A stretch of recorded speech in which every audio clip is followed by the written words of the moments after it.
And about 13 natural compounds which exist in these traditional Chinese medicines, they have shown some potential anti-COVID-19 activity in vitro studies. And most of the compounds are phenolic compounds or flavonoids. So taking clue from the idea given by Chinese medicine or initial positive response of anti-malarial drug hydroxychloroquine, Ayush has taken the same drugs, Ayurvedic drugs, for treating COVID-19 for clinical trials. About 40% of COVID-19 clinical trials involve Ayush medicines. But there is a challenge. They should not be of low quality.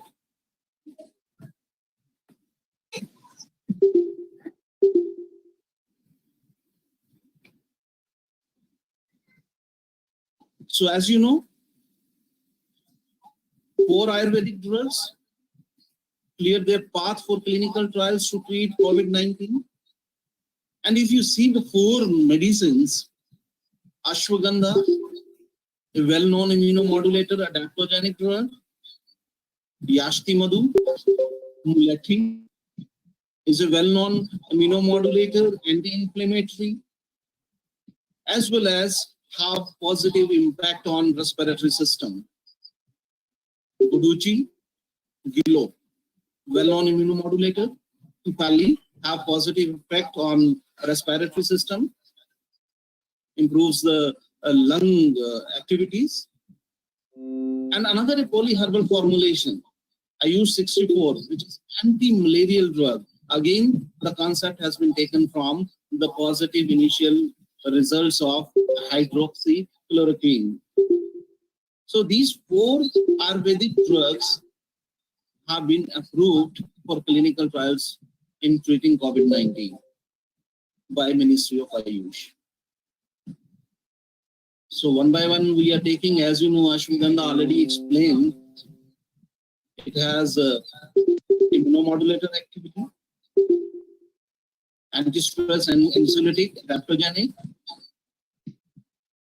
Yashti Madhu, it is helpful in sore throat, throat irritation, cough, bronchitis, attenuates the inflammation of bronchi, soothes the respiratory tract. Guduchi, it's a memory enhancer, immunity booster that treats bronchitis, chronic cough. Kali, that is Indian log pepper, it is used for lung problems, including asthma, bronchitis, and cough. Yeah, this is Ayush 64, is anti-malarial Ayurvedic drug. It is developed by Ministry and involves the use of sesame oil in nose and mixture of tulsi, ginger, guduchi, and turmeric in diet. So again, the idea has been taken from hydroxychloroquine, which has shown, which is an anti-malarial drug and has shown positive effects in treating COVID-19. So Ayush 64 will also be tried in clinical trials. Yeah, another MGC pharmaceutical company, they are using mixture of curcumin and artemisinin. Just see again here the curcumin, which is a well-known immunity booster, and artemisinin is anti-malarial drug. So the combination of the two, this pharmaceutical company has approved for clinical trial. Yeah, this is a very important slide because that is our traditional treasure. Can curcumin combat menace of COVID-19 pandemic? I'm a bit surprised. The Ayush Ministry has not taken specifically turmeric for this purpose, for clinical trials. In the literature, I found in 63 scientific reports where curcumin has shown significant activity against almost all the viruses, well-known viruses, infection through different mechanisms. But the major involvement is the massive overproduction of cytokines by the body's immune system we see in viral infections. That is cytokine storm, as explained by Professor Sir. So curcumin is a molecule which specifically inhibits the release of these cytokines and interleukins. So this has a correlation with clinical improvement in severe viral infections. So based on these reports, we have submitted some suggestions to Ministry of Ayush, ICMR, Health Ministry. If we can treat COVID-19 by administering 30 to 50 milligram pure curcumin twice a day in appropriate dosage form to achieve therapeutic action against viral infections. The main problem with the pure curcumin is its bioavailability. So we have to give this curcumin with some agents which can improve its bioavailability, maybe with the black pepper, or maybe in some formulation which can improve its bioavailability. On the other hand, we can also administer crude haldi powder 2 grams, because 2 grams of haldi powder contains curcumin is fat soluble. If we are adding desi ghee to curcumin, to haldi, the curcumin present in haldi will become miscible with milk, and we can achieve the therapeutic action from the curcumin. So these suggestions have been submitted to Ministry.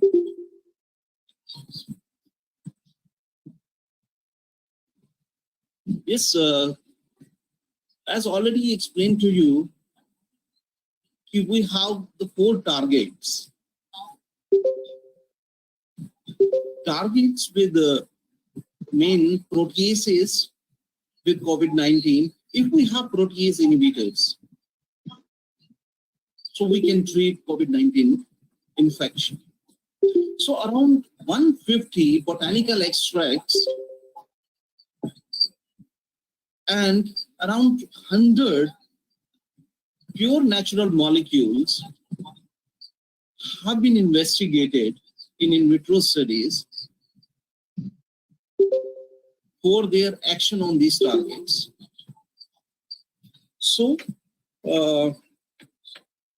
at this point, I request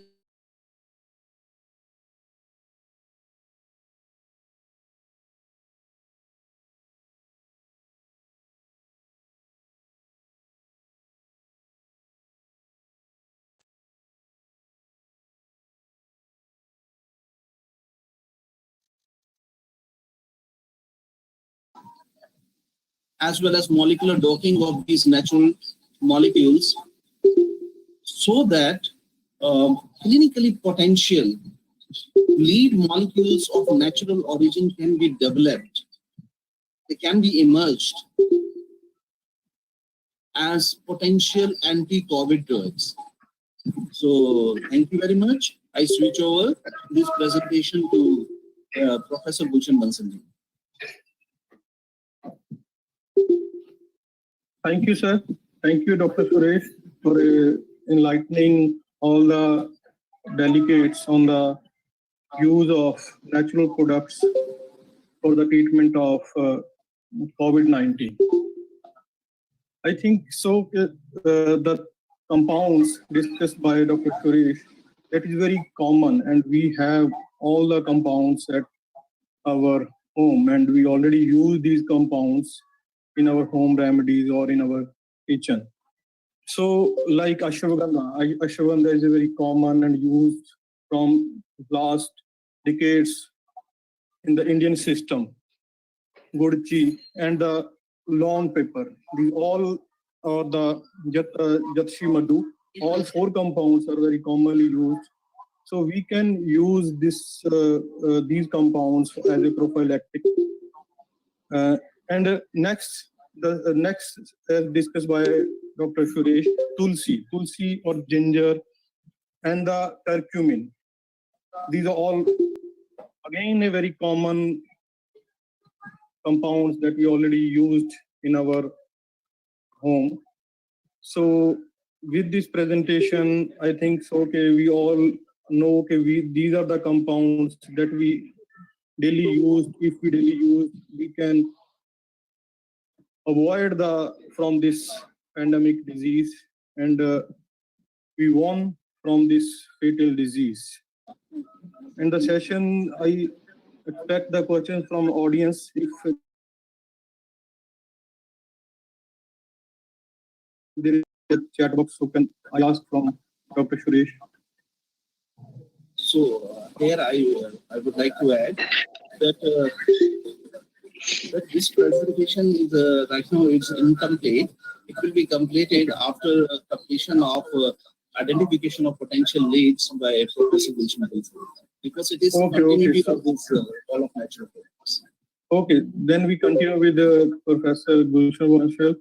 I welcome Professor Gulshan Bansal from Department of Chemistry, Department of Pharmaceutical Sciences and Drugs at Punjab University, Patiala, for in continuation with presentation. Welcome, sir. Thank you, Dr. Puneet. I think I am audible. Yes, sir. Yes, sir. Okay. First of all, I congratulate the Rayat-Bahra group and especially Dr. Gurfateh Singh for taking such a good initiative in this troubled times. But this is how we are building up capacity building in the such troubled times. Okay, so now we continue with the presentations by Dr. Suresh, who has touched upon various natural products which are used for community building or for combating COVID-19. Side by side, we have to also find out the molecules, drug molecules, which can be used as drugs for treatment of COVID-19. So, in the process of identification of for any target or for any disease, there are two strategies. One is new drug development process, and second is a repurposing. Now, the time through which we are all passing through, we don't have much time for new drug development because that takes lots of time, and we are already running short of time. So the best proposition here is to go for the repurposing. Repurposing where we explore the available drugs which are approved by FDA or which are having no toxicity or which they have the proven toxicity or safety profiles, and we test them for their biological activities and see if they can be used. So for this purpose, we make the screen share slides. View. Yes.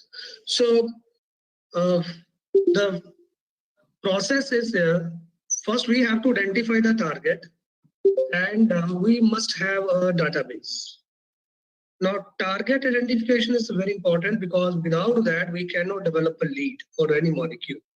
So in the repurposing, what we do, Then we take the target, we identify it, and then the molecular databases are there, several databases are there, and they are subjected to in silico studies. And this work has been done.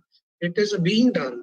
Lot many papers have appeared in the just last 45 days, and that reflects the quantum of the work which is done across the globe. Means every laboratory is working on this. They're using their full resources.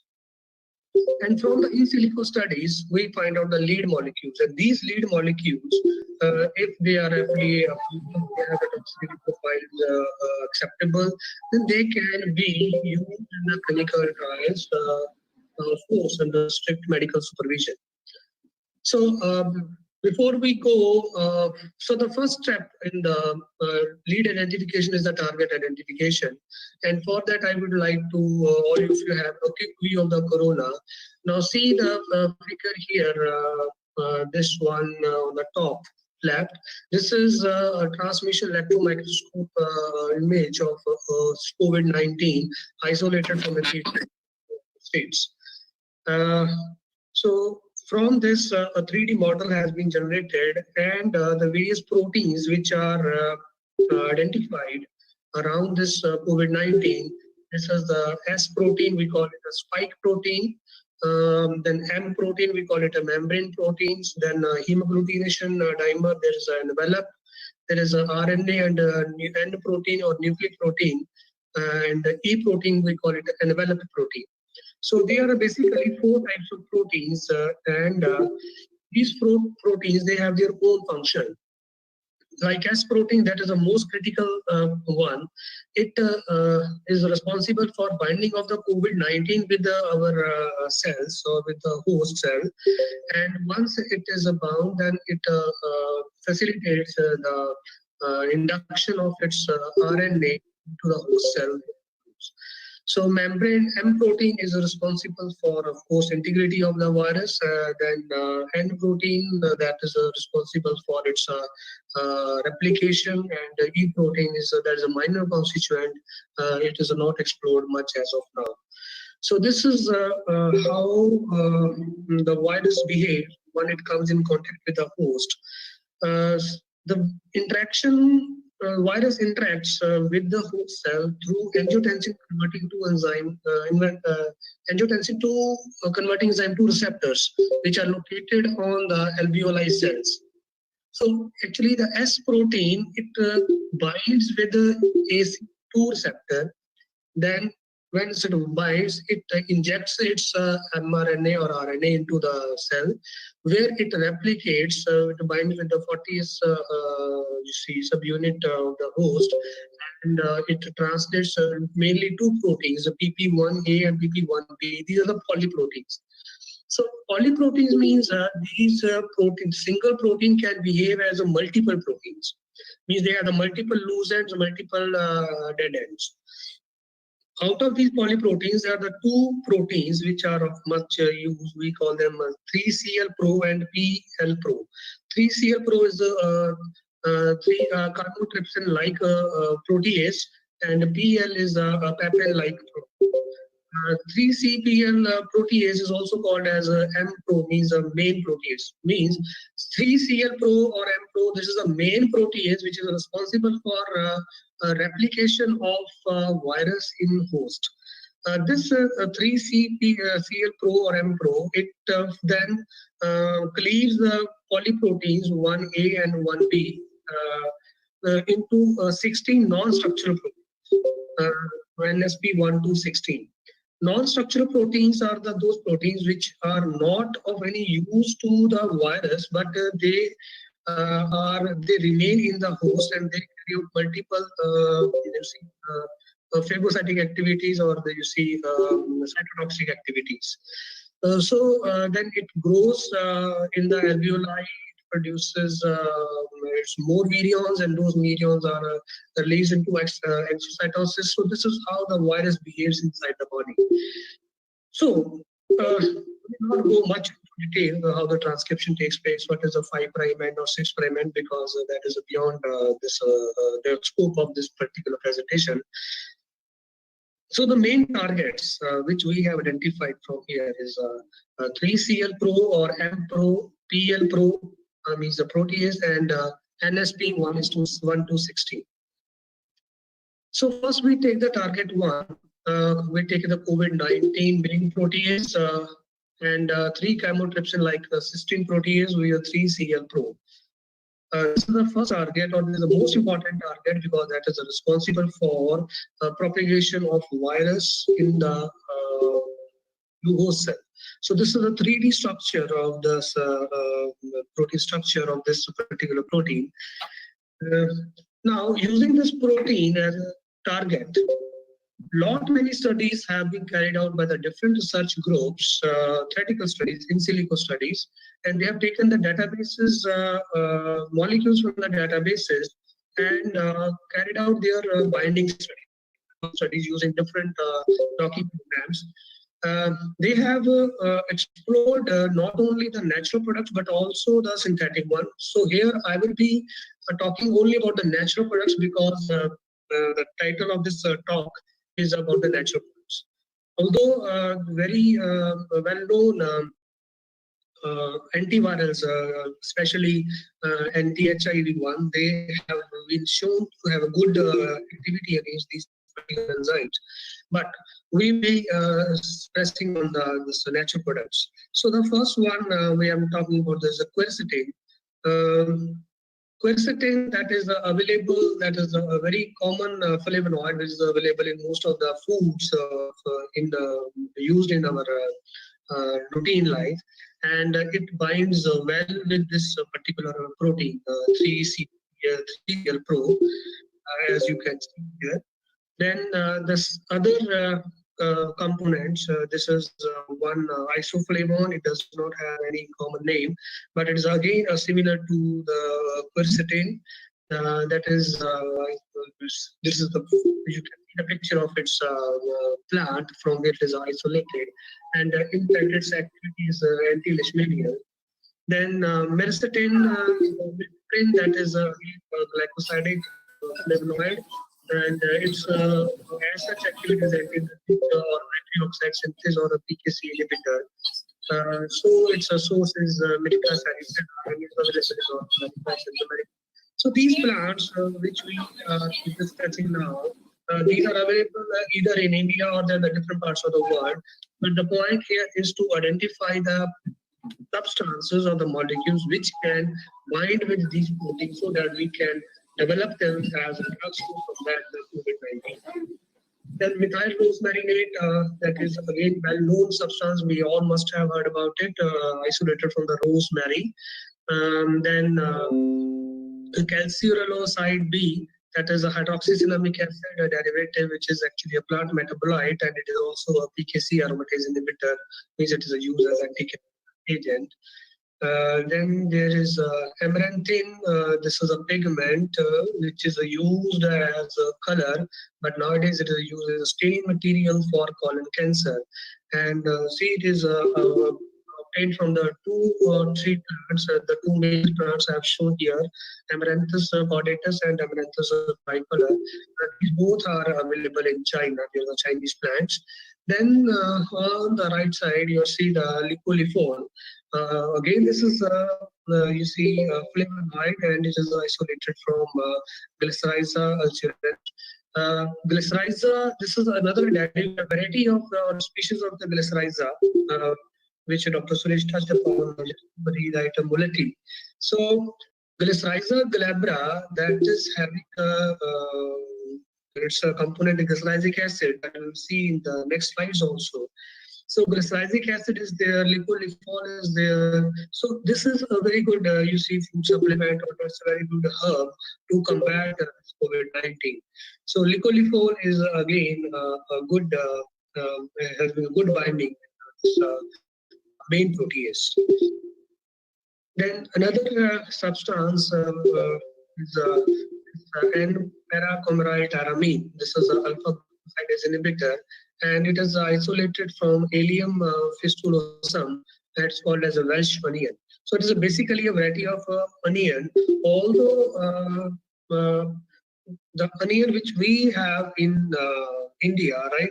I don't know the exact variety of that because I'm not a man of natural pharmacognosy. But of course, this onion might be, Indian onion might be containing such compounds also. So it is having a good binding affinity with the protease. Then betulinic acid, which is available in many foods, particularly which are having some astringent taste like bay or white birch, right? So it is also having a good binding affinity with this CL Pro. This is a one interesting example of three components isolated from one plant, Salvia nucleosea. This is a Chinese plant again. Common name is a Chinese sage or red sage root. There are three components you can see that is a cryptothencinone, thenchinone 2A, and dihydrothenchinone 1.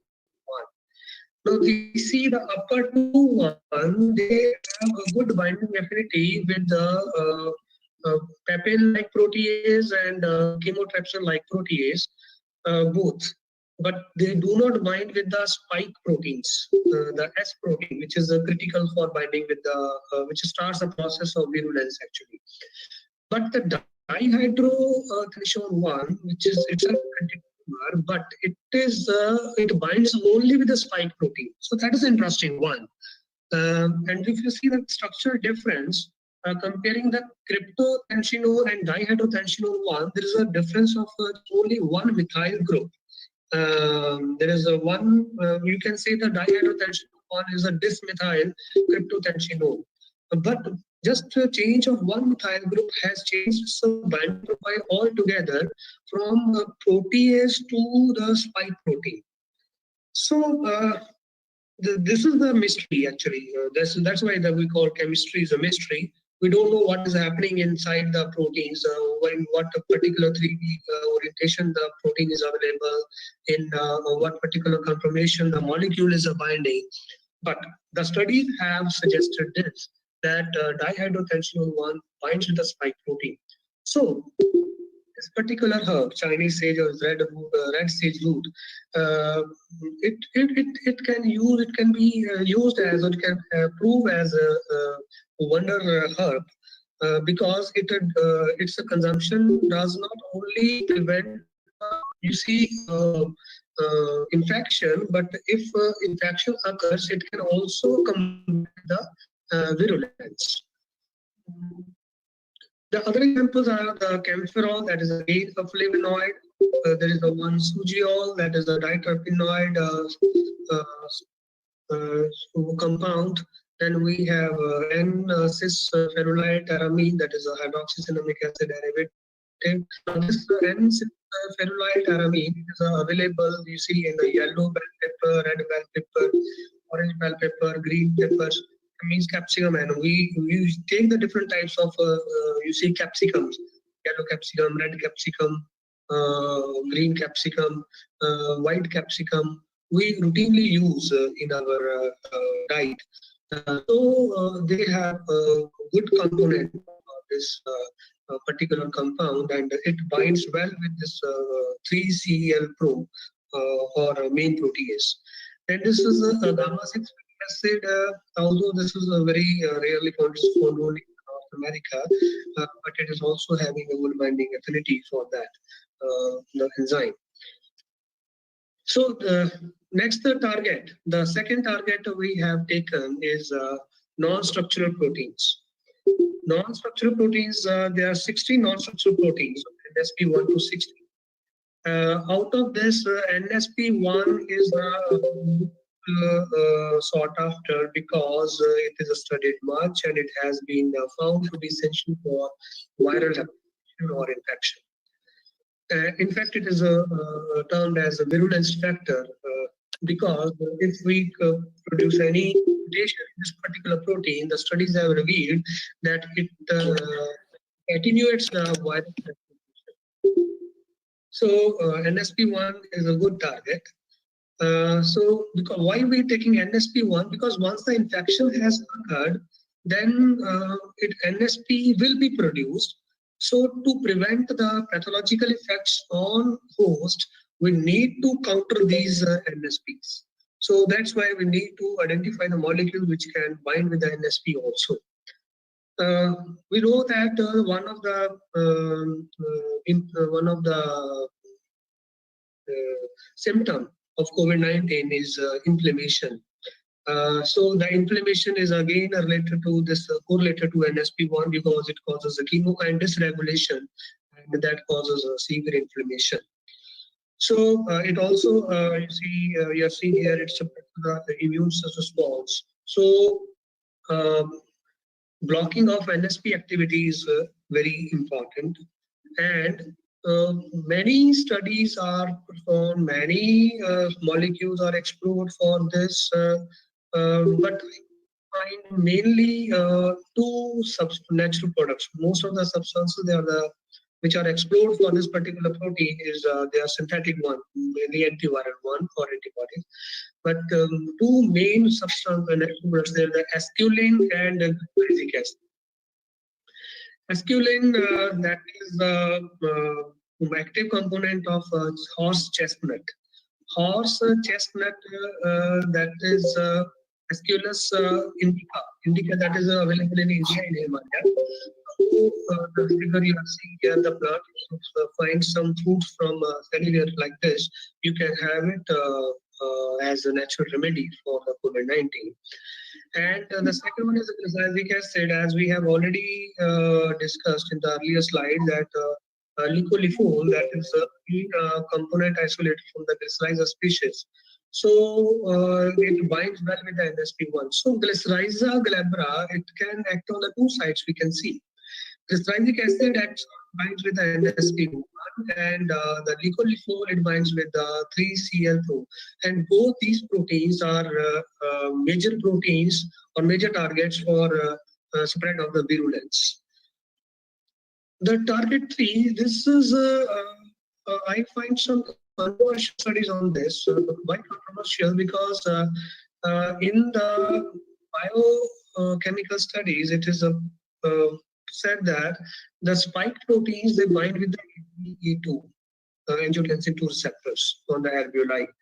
But one research report has said that the COVID-19 protein or the 3CL Pro, which we have just discussed, they also bind with the angiotensin 2, angiotensin converting 2 receptors. So it is possible that if they have carried out this study, it is possible that this 3CL Pro might be available in the S proteins, or their structural similarity may be having with the spike protein. But they have tried to find out some molecules which can inhibit the binding of ACE2 with the 3CL Pro. And there are some targets, curcumin. Now, curcumin binds both with the ACE2, as you can see on the left side image, black one, and on the right side, you can see the image of binding of curcumin with the M-Pro. So it can bind with both.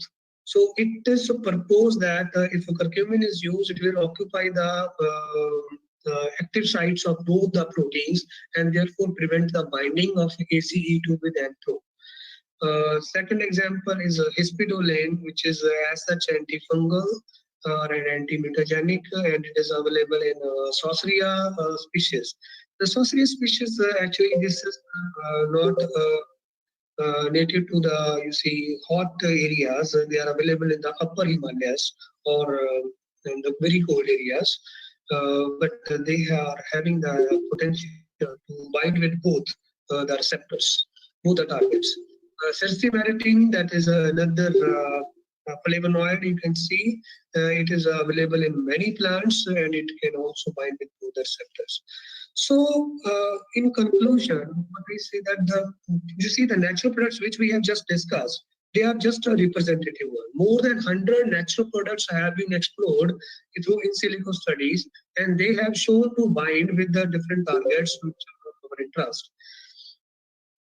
And Because they have shown good binding potential, so we can say that the known phytoconstituents, they can be they have the potential to be explored or exploited as a good potential molecules for treatment of COVID-19.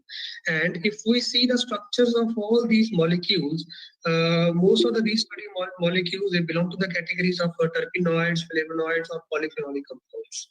And these terpenoids, flavonoids, polyphenolic compounds, these are available in most of the vegetables, fruits, or dietary supplements which we take. So the research is on to identify the molecules, but by then, till then, what we can do, we don't have any drug at hand. We can at least follow the practice of consuming the herbs or spices or the dietary supplements which are rich these flavonoids or the terpenoids or phenolic compounds such as curcuma, lauga, onion, garlic, ginger, berries, green tea, ashwagandha, right? Or so many other dark fruit vegetables. Dark colored fruit vegetables, they are the very good source of polyphenolic compounds or antioxidants, which act as antioxidants like berries. So that we can protect ourselves from getting infected, or somehow if we get infected, our body is already equipped with those natural products which can bind with those drugs. So with this, I thank you all and stay safe and be blessed. Thank you. Thank you very much, Dr. Saab. We have that Professor Samba Reddy already online, sir. Professor Samba Reddy from the USA. Sir, I like welcome. I request to the Honorable Vice Chancellor, Professor Dr. Daljit Singh, kindly introduce and welcome the speaker, sir. Kindly. Professor Dr. Daljit Singh, sir, Vice Chancellor, Rayat-Bahra University. Thank you, Dr. Gurfateh ji. So I got the opportunity, Dr. Samba Reddy, on behalf of Rayat-Bahra University, I extend you heartiest welcome. And I'm really grateful. I know that due to time difference, it is almost midnight in Texas, USA. And it is your commitment, in fact, which I realize that you are sparing time to address the delegates of this first international e-conference in the field of pharmacy. And as I'm told that you had a lot of contribution by doing the research in America. And as everybody knows that the situation in particularly the side of USA is very bad. And you are watching all this. And in India too, I think you must be aware of the situation. So I'm very much sure that your contribution is going to make a lot of difference and a lot of substantial knowledge sharing with the delegates and participants. So let me have once again extend heartiest welcome to you, and really grateful on behalf of all of us, all the delegates, participants, our Honorable Chancellor, Gurfateh Singh Bahra, faculty members and students of Rayat-Bahra family. Thank you, Dr. Saab. Really grateful for sparing time. Almost, I think there is maybe at 12:45 a.m. in the morning at your place. Thank you, Dr. Saab. Thank you very much. Thank you. Professor Dr. Samba Reddy, welcome. Department, Professor Samba Reddy, Department of Neuroscience, Experimental Therapeutic College of Medicine, Texas, AM University, Texas, USA. He is a board-certified pharmacist, pharmacologist, developing a new therapy for epilepsy and brain disorder that affect 65 million people worldwide. Dr. Saab lab is conducting point and investigate on the neurosteroid regulation of synaptic and extra-synaptic GABA receptor.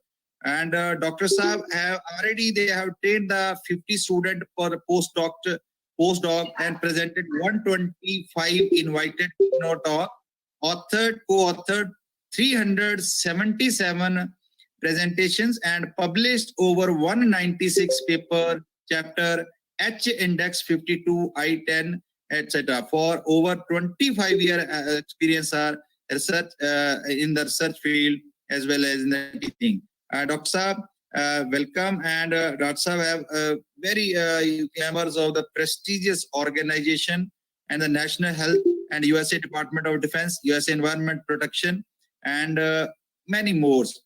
Dr. Saab, welcome to this conference, and I sorry for inconvenience due to technical reason. So very kindly, I request to the respective Professor Sambareddy kindly share the views with the audience. Thank you very much.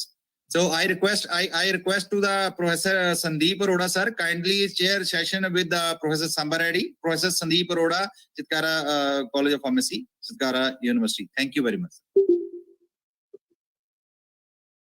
Yes, can you hear me? Yeah. Okay.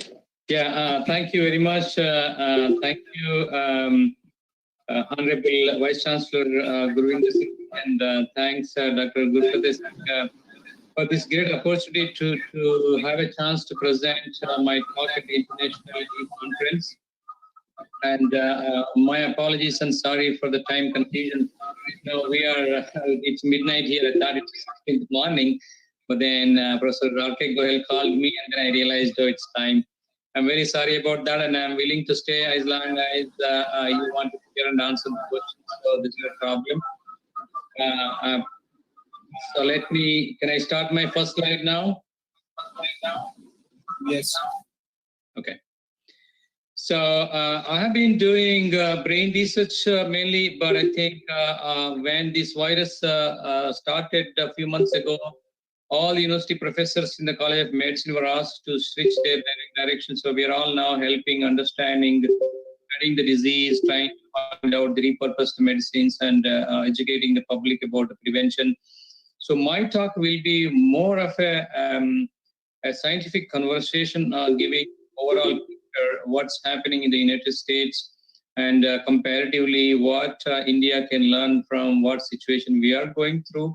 And at the same time, I will give you the first-hand information about the science of this virus and its spread and the prevention and preventing infection. So let me start my talk by stating one sentence. This is one of the greatest global health crises of our generation. Because there is no vaccine, there is no drug therapy approved. So we are facing an unprecedented time staying home. I mean, in our lifetime, we never stayed home this long, scared of such a small particle called virus. It is scaring the entire world. It's important that we understand the science and then try to tackle it so that we'll get back to our lives back. So that's the goal of my presentation today. So I work here at the Texas A&M University, one of the largest university in Texas.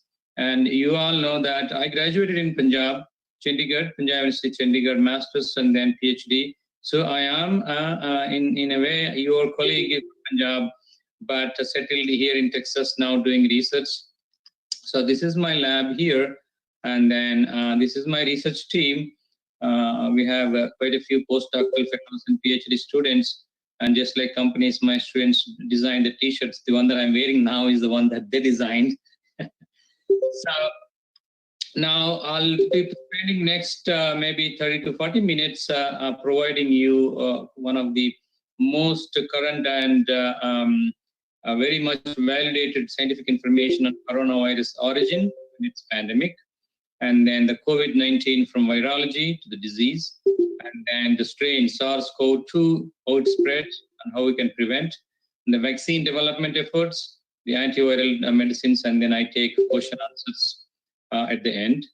So it all started in November when we had a first case in China, Wuhan, and then the first case was until December when pneumonia happened in one of the hospitals in Wuhan.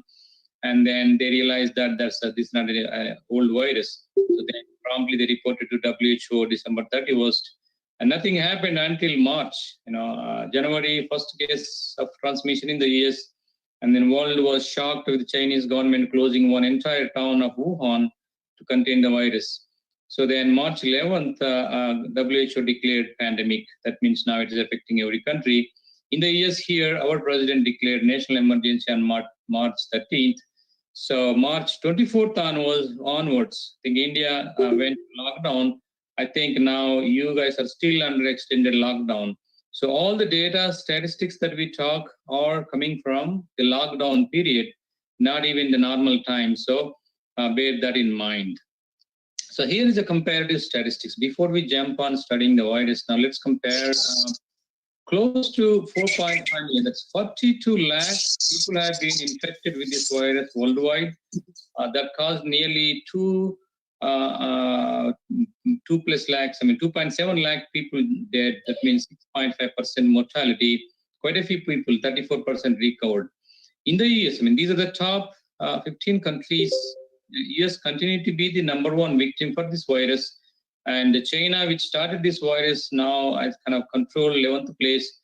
And India wasn't in this victimized game beginning, but now it reached this state almost with 80,000 cases. So this data that I'm presenting is, I think, 2 days old. I collected on Wednesday. So in the US, we have almost 13 lakh people confirmed, and then nearly 82,000 deaths, which is 6%. And recovery is about 17%.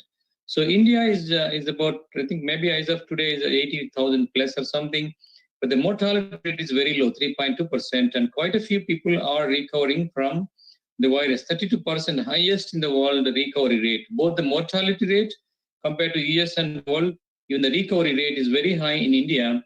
So that's why I think it's important that the virus behaves differently in different people based on the immunity. So you already saw a couple of presentations. So this is a picture that you see every day on the TV screen. A rubber ball-like structure, a small, circular shaped virus with spike proteins all around. So very simple molecule, a simple particle. It's not a living cell at all. It's just a particle. Then envelope, and then there's a RNA. It's an RNA virus. RNA is inside. So this is a cartoon picture. So it's a very simple structure, nothing much, envelope, and then some spike proteins, and then a single-stranded RNA of 27 kilobase pair. So it is called genomically SARS-CoV-2, and then it's 96% identical to the earlier SARS that happened in 2003, but it's not similar at all to the MERS that we saw in 2012. And where it came from, there's a big debate, but I think this gene, this genome, SARS-CoV has 96% genomic similarity to the bat virus, and most likely we think that it came from bats to the human. So now WHO gave this name COVID-19, which is the popular name, stands for Coronavirus Disease 2019. But the actual scientific name of this virus is SARS-CoV-2. And this virus is just a particle. It doesn't have life. It needs living cells for multiplication. That's why it's dead if there are no living cells. And this is the ICMR of which the electronic structure of this virus under electron microscope. How big it is? It is about 70 nanometers. So you can't even see with the naked eye because the structure of hair, which is 80,000 times less in size than a hair particle. So assume now, just remember, this virus is less than 0.1 micron size. Okay. Now, how it's so it enters the host cell. Women are the biggest host. It enters the lungs through epithelial cells by attaching to ACE2 receptors. It rapidly multiplies within hours and days, causing lung damage and death. So here is the ACE2 receptors on the human epithelial cells, and then it infects the lung, and then you can see, for example, this epithelial thousands of viruses from a single cell. The cell is inside, synthesizing these viruses, coming and infecting others.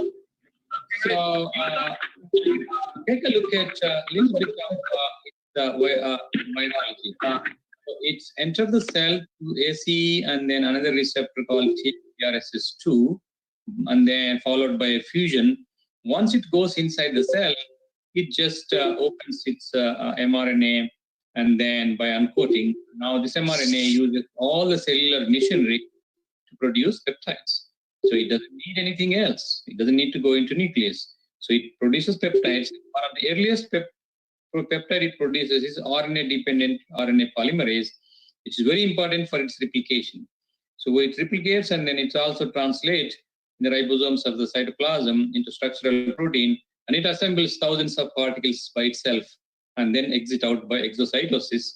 And then once it's in the extracellular cytoplasm, it creates this so-called cytokine storm, an inflammatory state. So this is a very simple thing, and then as a result, the cell that is hosting it pretty much dies within hours, because cell will be depleted of all the things that cell needs. So now, for example, it's one of the most fatal viruses known to the humanity. It's called risk category 4. That means high community transmission, no treatment available. It is 10 to 15 times more virulent than the flu virus. So it infects deeper structures in the lung, alveolar epithelial cells. This is a picture that is released by NIH here in the United States. See, these are the cultured epithelial lung cells, and then these are infected with the SARS virus. You can see these yellow particles. Millions of them are oozing out of these cultured cells and then killing these cells. So this is how much wreck they can create inside the lungs. And then they attack these cells that actually supplies oxygen, that's breathing. What is life? Life is nothing breathing. So this is basically killing our life. It's taking life from us. That's why it's a killer virus. How exactly it is killing? So it attaches to the ACE2 protein and gets inside, and then that's where the problem starts in the lungs, because ACE2 is one of the important enzyme that protects lungs through vasodilation and the antithrombotic thing, cell protection. When this is lost, so we lose this protection, a lot of problem here. And not only that, when ACE2 receptors are not available, angiotensin II builds up. So angiotensin II builds up, and then as a result, it produces a lot of vasoconstriction, and then prothrombotic, and then inflammation, edema. That's how the pulmonary pneumonia sets in. So where exactly ACE2 receptors are present, and which type of cells this virus infects? So far, this virus can only infect cells that have ACE2 expression.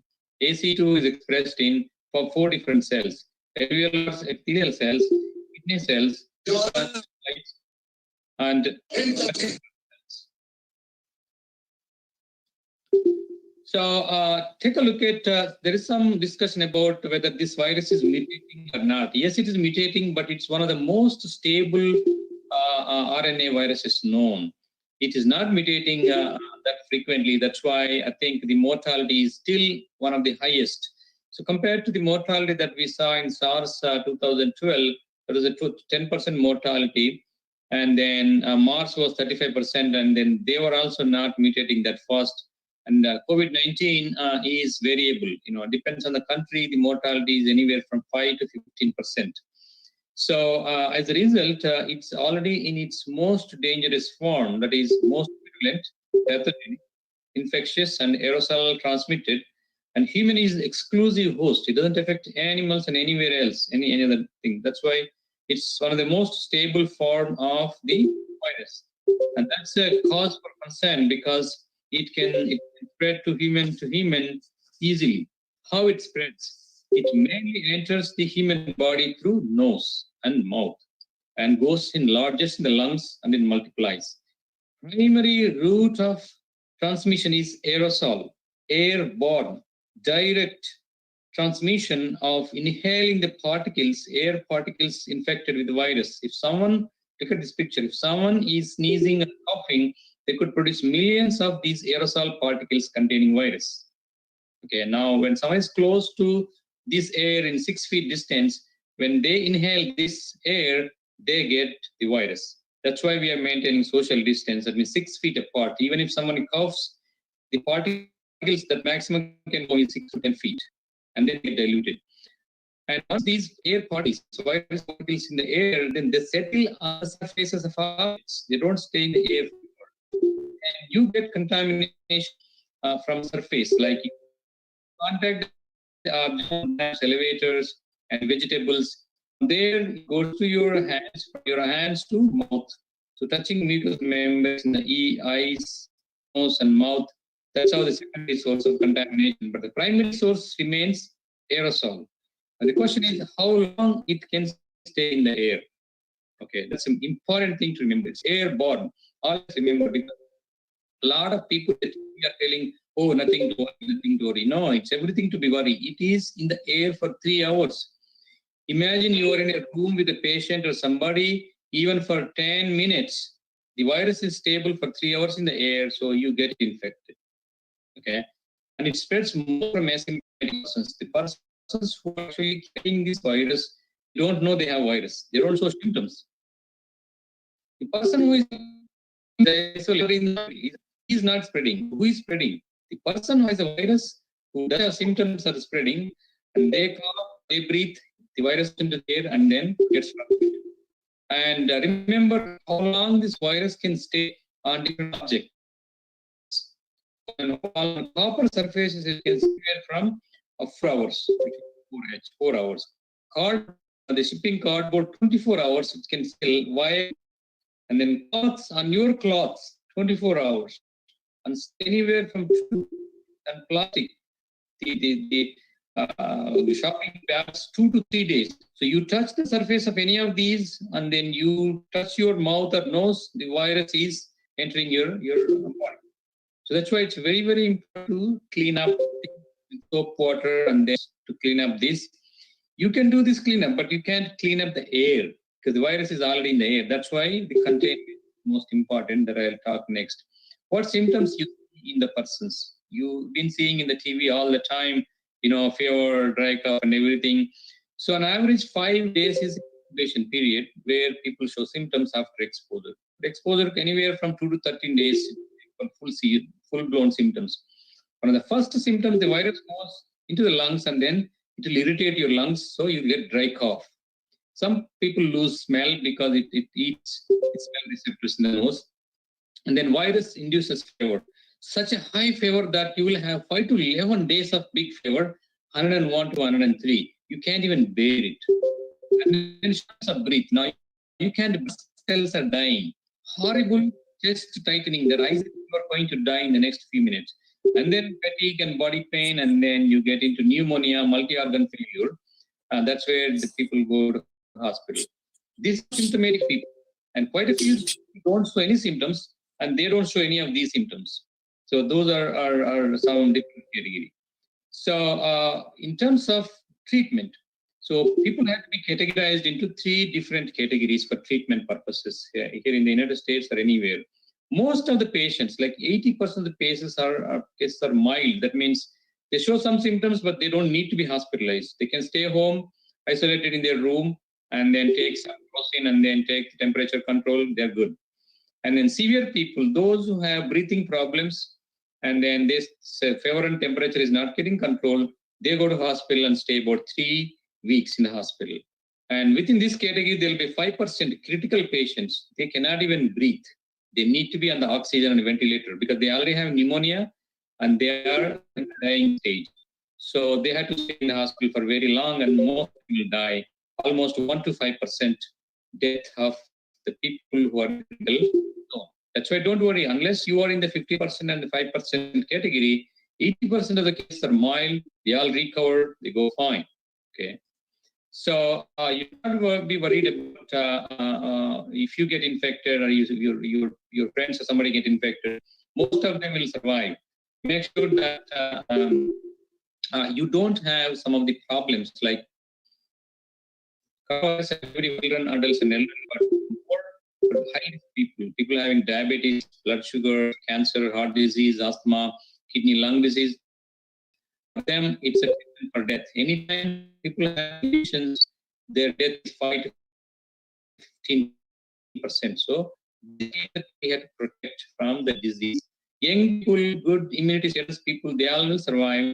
So for them, they will just bear some pain and suffering, but they all survive. But these are the cases. 65 and older with these conditions, and if they get severe attack, they are gone.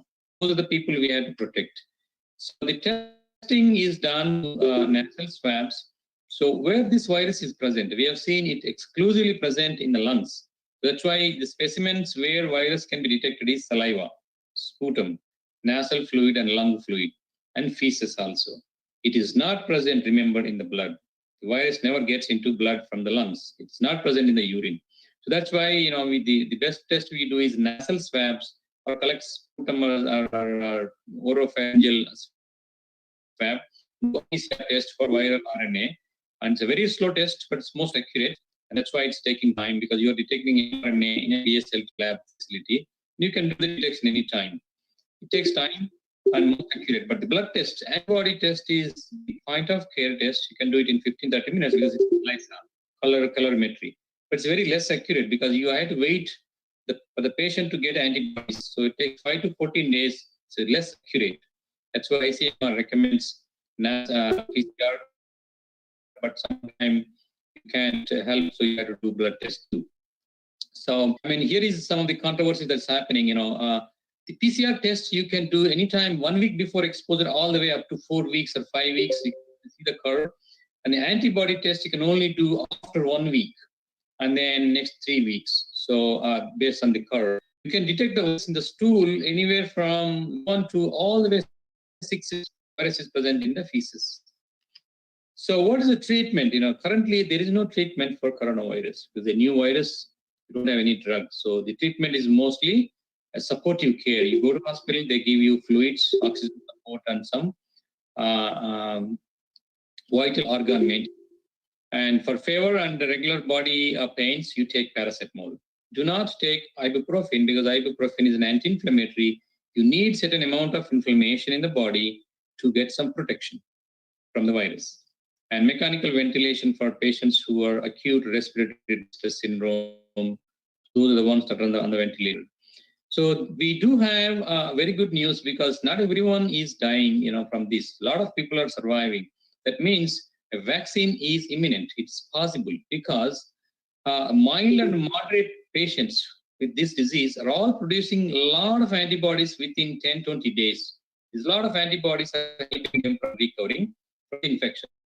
Those patients who are severe, who have health conditions, high-risk category, who go to an intensive care unit, they are unable to produce enough antibodies. That's why they are fighting with the virus.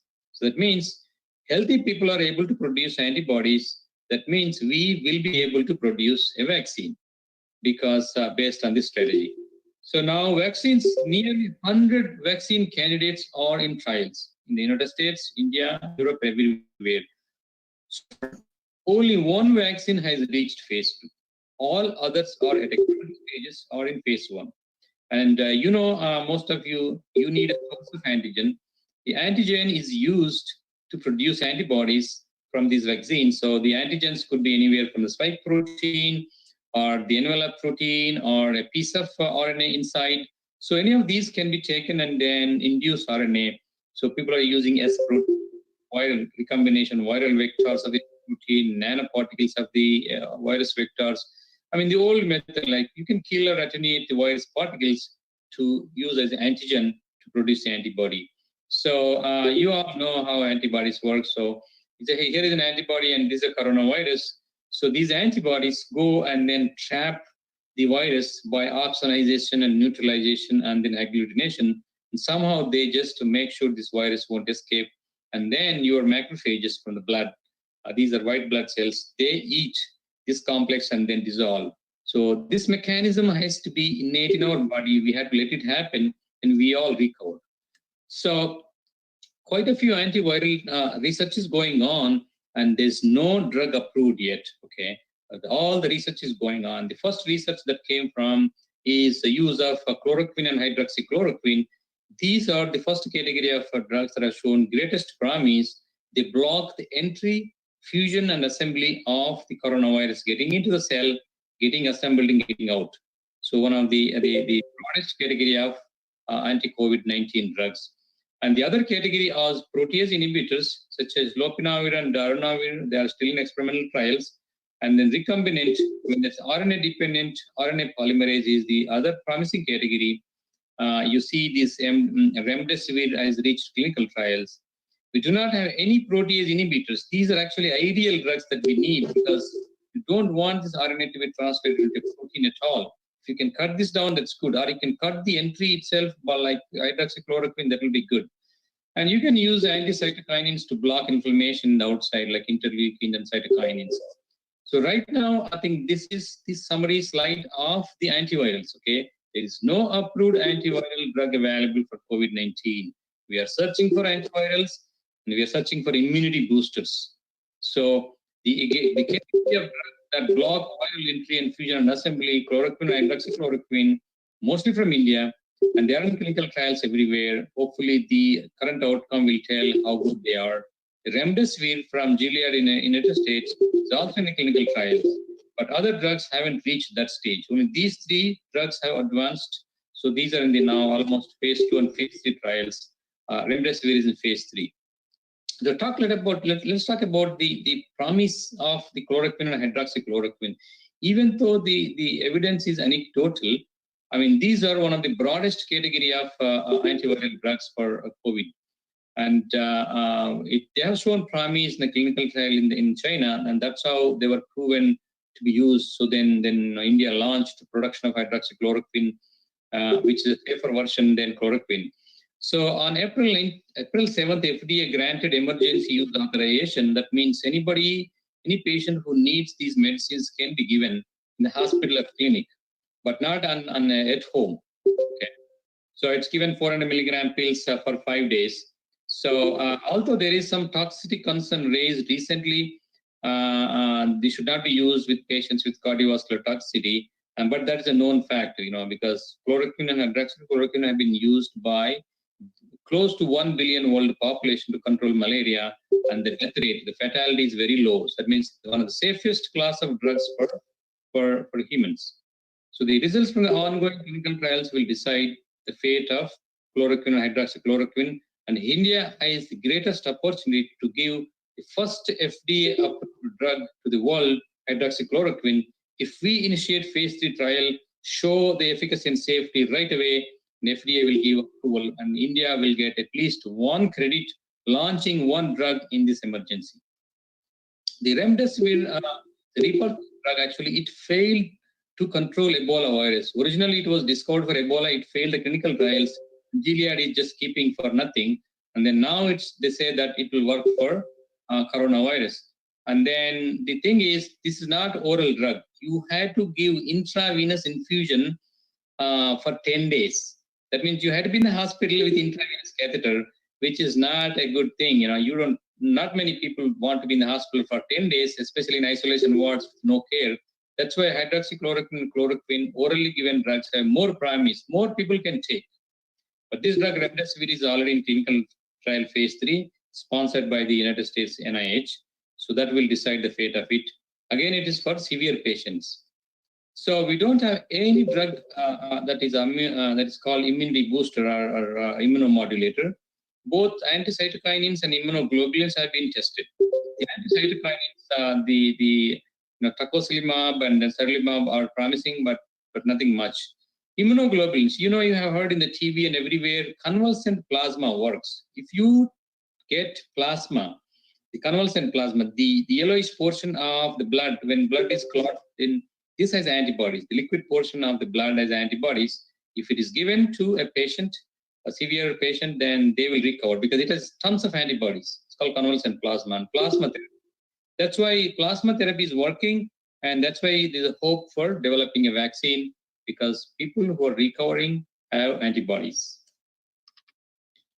So right now, misuse of drugs is going on too much. I think as a pharmacist and pharmacy professionals, we had to advise people not to misuse medicines.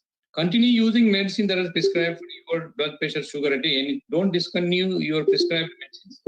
Don't misuse drugs from the pharmacy that you don't need. For example, don't buy antibiotics. Antibiotics are not proven for this coronavirus. Not only that, they will harm you because antibiotic can kill microbiota in your gut.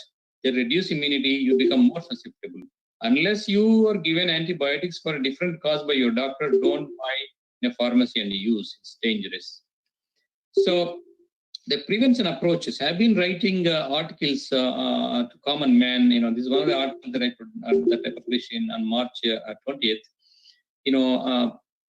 If we had to stay safe, stay away from the bug is the first important thing. Avoid being exposed because there's no drug, there's no vaccine.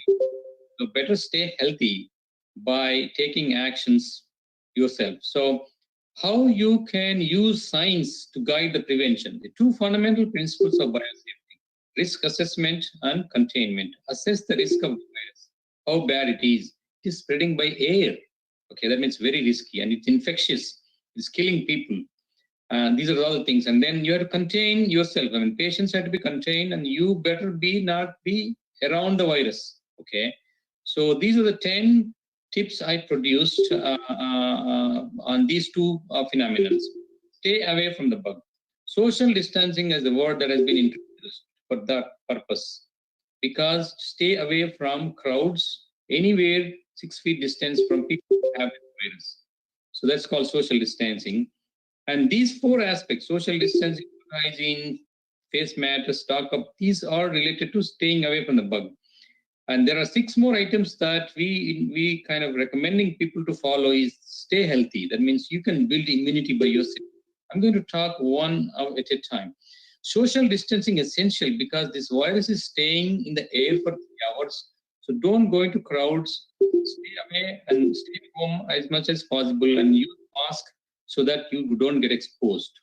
An important thing is that asymptomatic persons, you don't know who has the virus. Don't let anyone come to your home for dinner, lunch. Don't even go to anybody's home because you don't know who has the virus because they were not tested. And good hygiene, because the virus enters your body by nose and mouth. Clean your hands because the virus has a lipid membrane, the envelope that is susceptible for detergent. You can just break the virus into pieces by detergent. So hand wash properly. Use alcohol-based anti-sanitizer if needed. The virus enters nose and mouth through the hands. That's why face matters. Frequently wash face time you come from outside, because virus depositing on your face can get into nose and mouth. And do not go to market frequently. Stock up food supplies, for a week. Just go to market anywhere once a week only. More time you go outside, more exposure you will have and more chances you get infected and you transfer to your family and everywhere. So these are the stay away things. But how can you improve your immunity? Because this virus is not going to go away. It will stay with us for at least 1 to 2 years.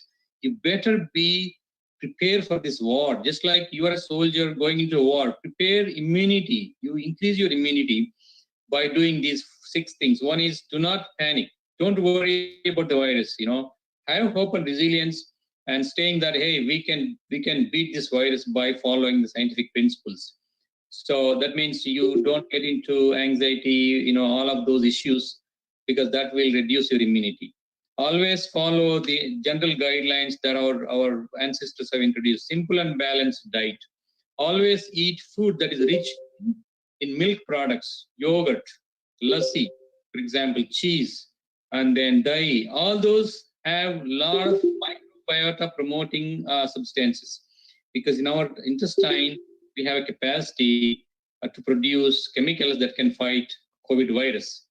And those are very important to be maintained. And you can maintain them very well by yogurt, lassi, and then dahi. Do not drink much alcohol and spicy food that will kill microbiota. Do not take much antibiotics. And always eat simple and balanced food containing colored vegetables. All colored vegetables have antioxidants. Those are very good. And always minimize stress, physical, emotional, and mental, because stress will induce cortisol, which will kill immunity. That's why you will become more infectious if you are a person. That's why maintain calm. Life, you only have one life to live. Just don't worry about anything. Survive this period. Don't survive this coronavirus period. No matter your property, your status, your prestige, nothing matters. No stress. And sleep is the best medicine, because sleep induces very good amount of immunity. T cells, B cells, all kind of cells. So have a good sleep. Never get disturbed from the sleep. And then the last 2 things are must, because alcohol reduces your immunity and it will also affect your liver, and you need a good liver function in case you are infected. and stop smoking, because you need to have good lungs to fight this coronavirus, because it affects the lungs. So these two are an important thing. So now coming to the mask, how you protect yourself. So always wear a mask when outside or in crowded place or in the office and workplace. If you have N95, go for it. N95 is the best mask that's available. That's why N95 means it can filter 95% of particles that are larger than 0.3 microns. Remember, our virus is 0.1 micron, but they cluster with the mucus. So the lowest size it is 0.5 micron. This can be filtered by N95. That these particles cannot go into the sieves and get into your nose. But if these are not available, go ahead and make homemade fabric mask. It can protect to some extent because it can filter only 0.7%. That means it can filter larger particles, not the coronavirus particles. So in order to reduce the chance of transmission, don't use single layer. Use 4-layered cotton, polyester, silk, and chiffon. In that respect, cotton should be layered, and then clean every single day. Okay. So that's how you can take care of yourself, and then use disinfectants, because this virus is very sensitive for temperature. If you heat anything, any substance to 65 for 5 minutes, the virus is killed. Use any disinfectants like Lysol or alcohol, 70% killed. Use mild soap water, you can wash away this virus. This virus is very, very sensitive to soap water and then disinfectants. So that's why I always use a lot of bleach, the chlorine solution, to stay outside surfaces in the hospital, everywhere. Use Clorox wipes, because you can kill this virus in 3 to 4 minutes by using the bleach. So these are very, very important for environmental decontamination. So now mitigation strategies, how government is implementing what government is telling you to do, because you don't know the science, and scientists like me and telling the government what to do. These are called mitigation strategies. So I published this article in the Indian Express on April 27th, how India is implementing and how world is implementing the mitigation strategies. So one of the first mitigation strategy is testing and quarantining. So we have to test all the people who are showing symptoms, and we have to quarantine them. So that more tests you do, more you can isolate the patient, and then less risk to the society. So that is, more testing and more quarantining is the single most important mitigation strategy. You don't test them, that means you don't know who has virus, he may be spreading to more people. If this is not possible, follow the social distancing measures. That means have less contact with people. So that means you will have less chance to spread, less risk. So these are two fundamental principles: testing and quarantining and social distancing. That can reduce the spread of the cases. For example, took as of today, for example, the number of cases in the United States. From early March onwards, we're having 25,000 daily. We are not going to go down anytime. We are under lockdown actually. Since March, second week, US is in the lockdown too. The number of cases going up every single day, staying stable, even during the lockdown time. There is no way the curve is flattening. The curve is flattened now, go back to zero. We don't know when it will go back to zero. So that's why we are introducing how to flatten the curve. So number of people getting affected, and then at some point, number of people will not be affected, so the curve will go down. So that means if you don't implement any mitigation strategies, you go out and then get infected without any social distancing measures. This is a strategy. You get a lot of people, thousands, lakhs of people get infected, and thousands of them die. If you implement social distancing and other with mitigation, you can reduce the number of infection flatly. That's what India did from the beginning. When you went to lockdown, you don't have any cases at all. You are like this. But again, there was some incident in Delhi, and you have more cases coming up now. But we were like this. In the US, we were like this. We went shoot up. Now we went all the way to 12 lakh cases. Okay, because the R factor 3, that means one person can infect 3 people in 1 week. That's why every week the number of cases doubles. For example, you see the number of cases from last week to this week in India, it doubled. And next week it will double. In no time, you will reach 5 lakhs, 10 lakhs, and then there's no control. I mean, if you lift the lockdown, this curve will go skyrocketing. Here is the picture today. As of today, you have more than 3,500 cases coming every single day. and your curve is not flattening. You are at the peak, and you don't know when you will achieve the peak. This curve can come like that.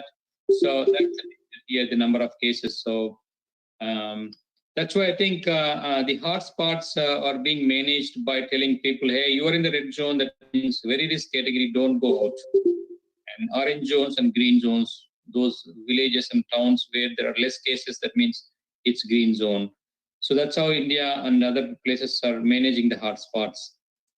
So now I think take home is, we have how we can reduce as an individual person the virus. You are the person here, susceptible host, and then here is a virus. So when you interact with the virus, you get the disease. So you don't interact with the virus, no disease. That means this interaction should not be favorable. You don't go to near the virus. You don't present yourself as a susceptible person. If you do that, then you're disease.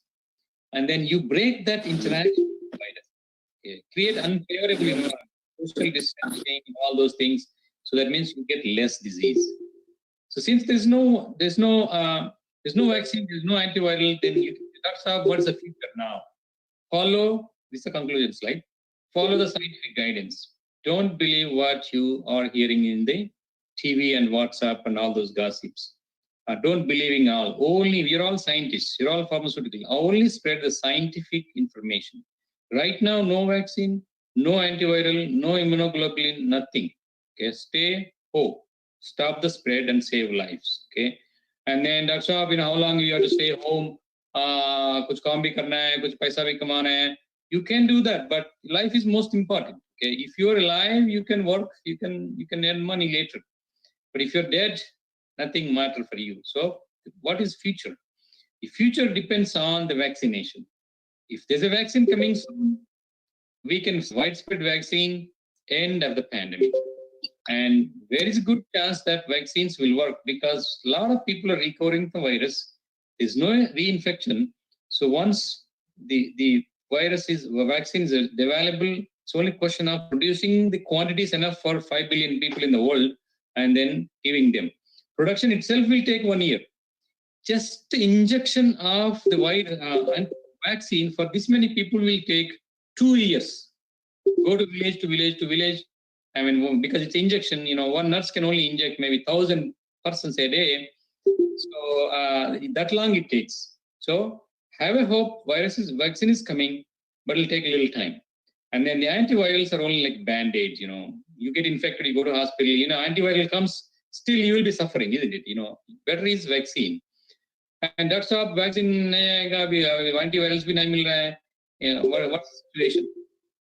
I mean, the situation is nature. I mean, nothing beats nature. I mean, you survived these episodes before also. Cholera came in, Chinese flu, Spanish flu came in, plague came in. A lot of India has survived, world has survived a lot of things. We will develop our own immunity, but that will cost at a price. We call herd immunity. Herd immunity, kuch mat karo bas.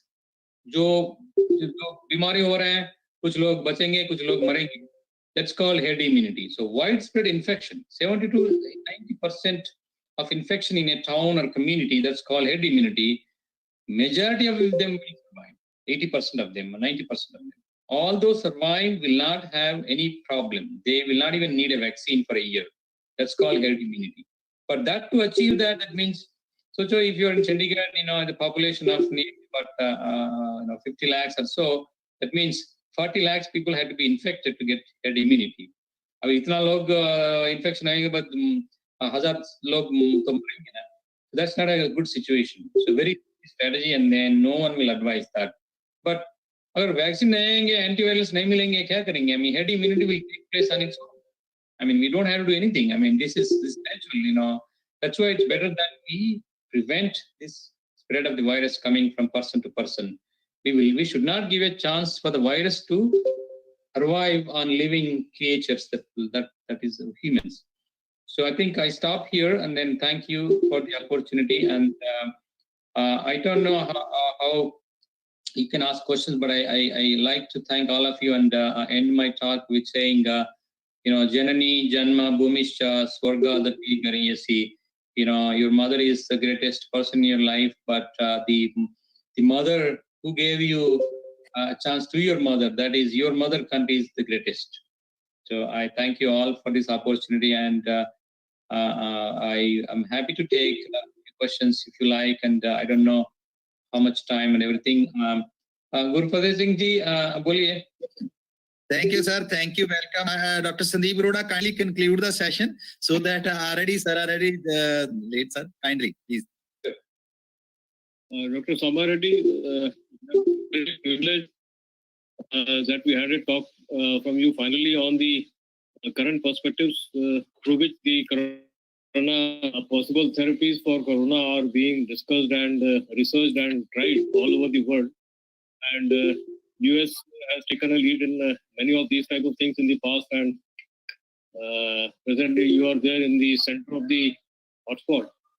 As far as the happenings related to corona, in that case also US is presently going through a peculiar situation, and research also must be going on vigorously, as you said, and you elaborated on the different areas on which intervention can be done during the entry point, preventing the entry into the intracellular level, and polymerization, and inhibiting the polymerase, inhibiting the other aspects, and then the RNA level inhibition. Then the possible of acting on the associated morbidities and symptoms, that ARDS, by inhibiting the cytokine storm.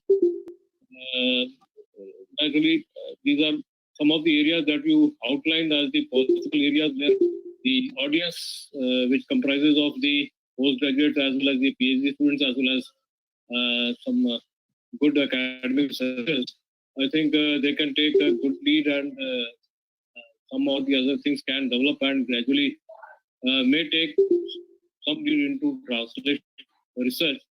As you said, it is taking time that vaccine and other things are in the slow phase, and translation will take some time.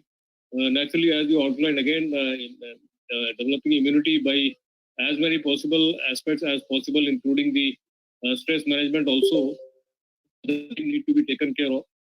As a whole, a very rounded lecture, and so giving very good insights on the possible areas in which the research can be taken up. And I wholeheartedly thank you as a part of the this conference committee, and also I think also as a part of the audience, that we have been able to interact with you. And there are some questions, I think, as Dr. Gurfateh has said, that this conference organized by Rayat-Bahra College of Pharmacy, they will have a separate chat sessions, and questions will be coming to you in a short while, or maybe after this session. And people will be very happy to have some more insights via those questions.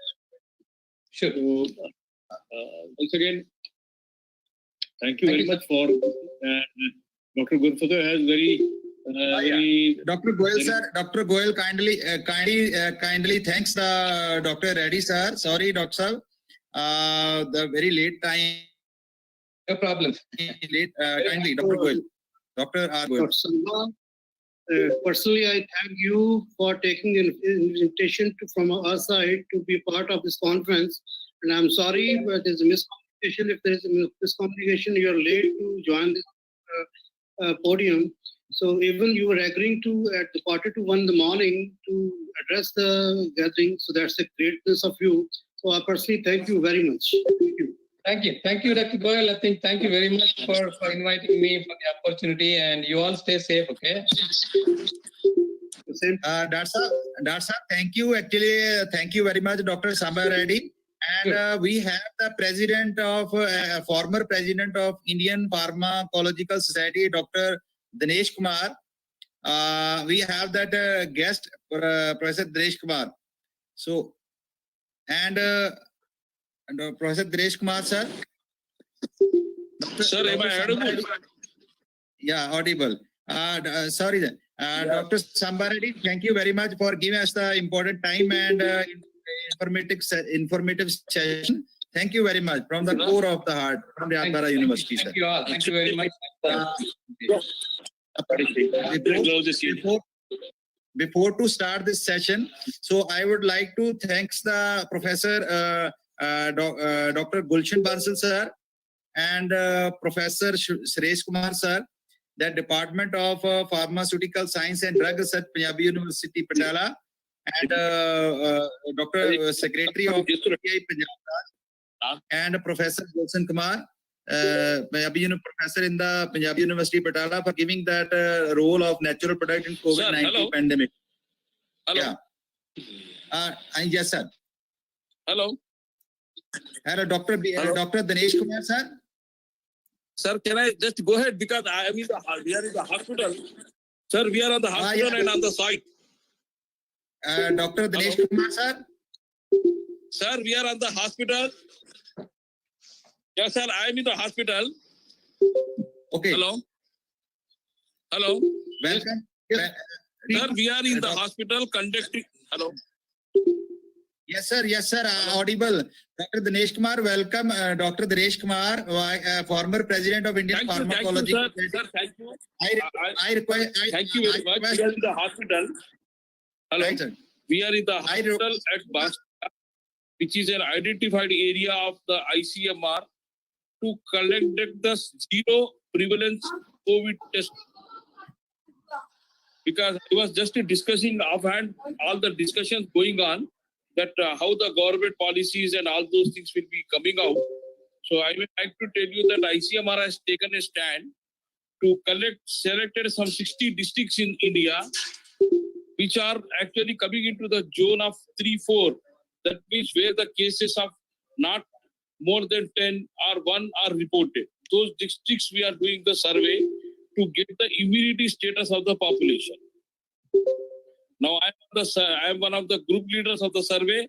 We are at a time doing something like 5 villages. Today 400 samples will be collected and we will go back. I am sorry for any disturbance in the middle. On behalf of ICMR, I may really like to tell you 3 things, sir. First thing is that the day ICMR has mentioned that all the analysis, diagnosis, and all those things have been still under the control of ICMR. All the state governments are reporting the number of cases to the ICMR portal system. There are now, I think we are crossing around 70,000 cases till today, which are positive cases. And our recovery rate is very good. Most of our patients, only 4% of the patients, they have used the ventilators. Otherwise, there was no need for the ventilators. The discussions are on what should be the standard treatment guidelines. In the standard treatment guidelines, the ICMR is making a combination of one antiviral drug and a chloroquine, and which they are thinking that may be effective, but still the results are not positive. But I may like to tell you the recent Lancet letters, they have shown that the interferon 1B, ransomware, and the chloroquine has shown very good result, which has reduced the disease pattern of 30%. Then coming to the natural drugs or Ayurvedic formulations, still the clinical studies have not started working. They are under the process. And every day briefing which ICMR is giving, they will collect every day at the night. They have established something like a sub-control room in all over India. They will have a meeting, conference call like a police people. They will be taking the same information is being taken from different ICMR centers. And coming to the other issues with the COVID is that BSL-3, BSL-4 testing facilities in India are quite number of establishments have come out. And the research work with the virology or this thing at present is NIV Pune is an authority. We have taken the structures of this thing. I think there are some 8 to 10 drugs which are in the pipeline with the NARI. About the vaccine, Bharat Biotech and Serum Institute are desperately trying to get the vaccines prepared done.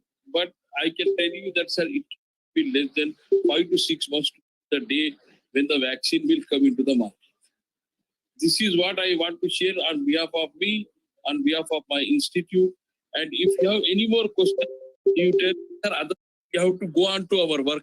And I will be very thankful to you for giving this opportunity to share my views, sir. Dr. Harlokesh Narayan Yadav kindly conclude the session, and Dr. Harlokesh Narayan Yadav from All India Institute of Medical Science Pharmacologist kindly discuss the view and conclude the session.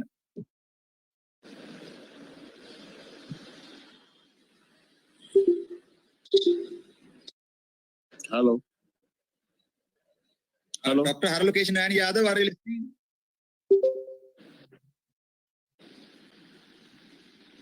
Okay, so maybe some problem. Thank you very much. Thank you very much, Dr. Dinesh sir, and immediately you have joined.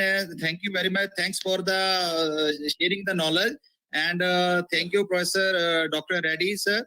Already discussed a lot of things on the coronavirus, and thank you, Dr. Sahab. And I you can see made time for the delivery of the scientific conversation on the coronavirus outbreak. And the moderator for the session will be the Professor Sandeep Roda. Also, thanks, Dr. R.K. Goyal sir.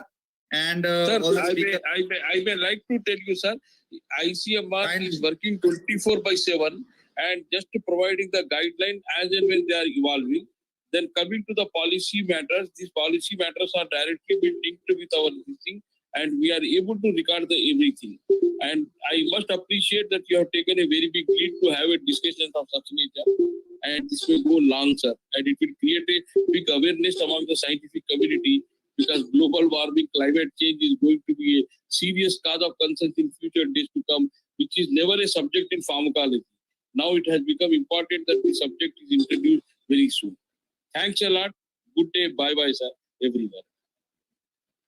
Thank you very much, sir. Thank you.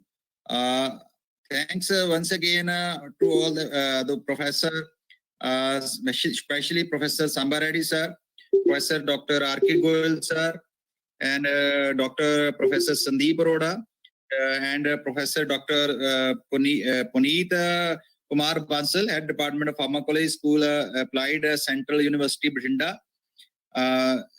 Thanks for Dr. Suresh. Thank you very much, Professor Gulchan Bansal sir, Department of Pharmacological Pharmaceutical Science and Research, Punjab University, Patiala.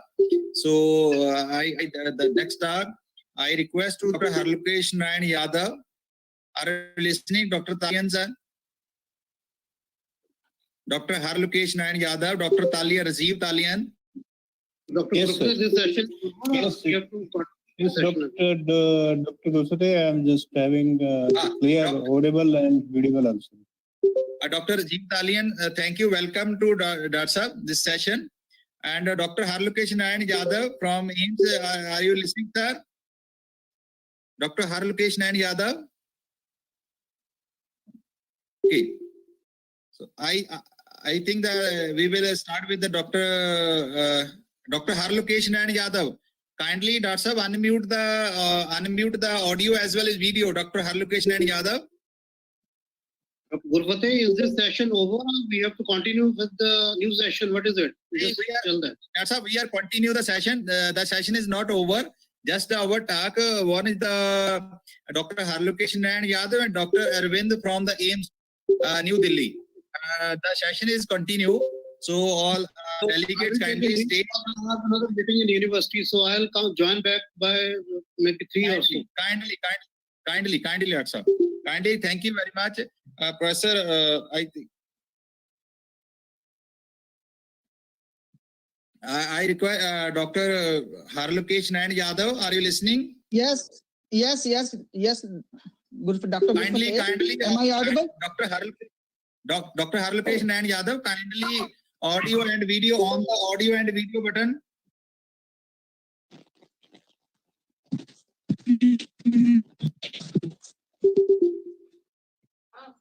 Am I audible?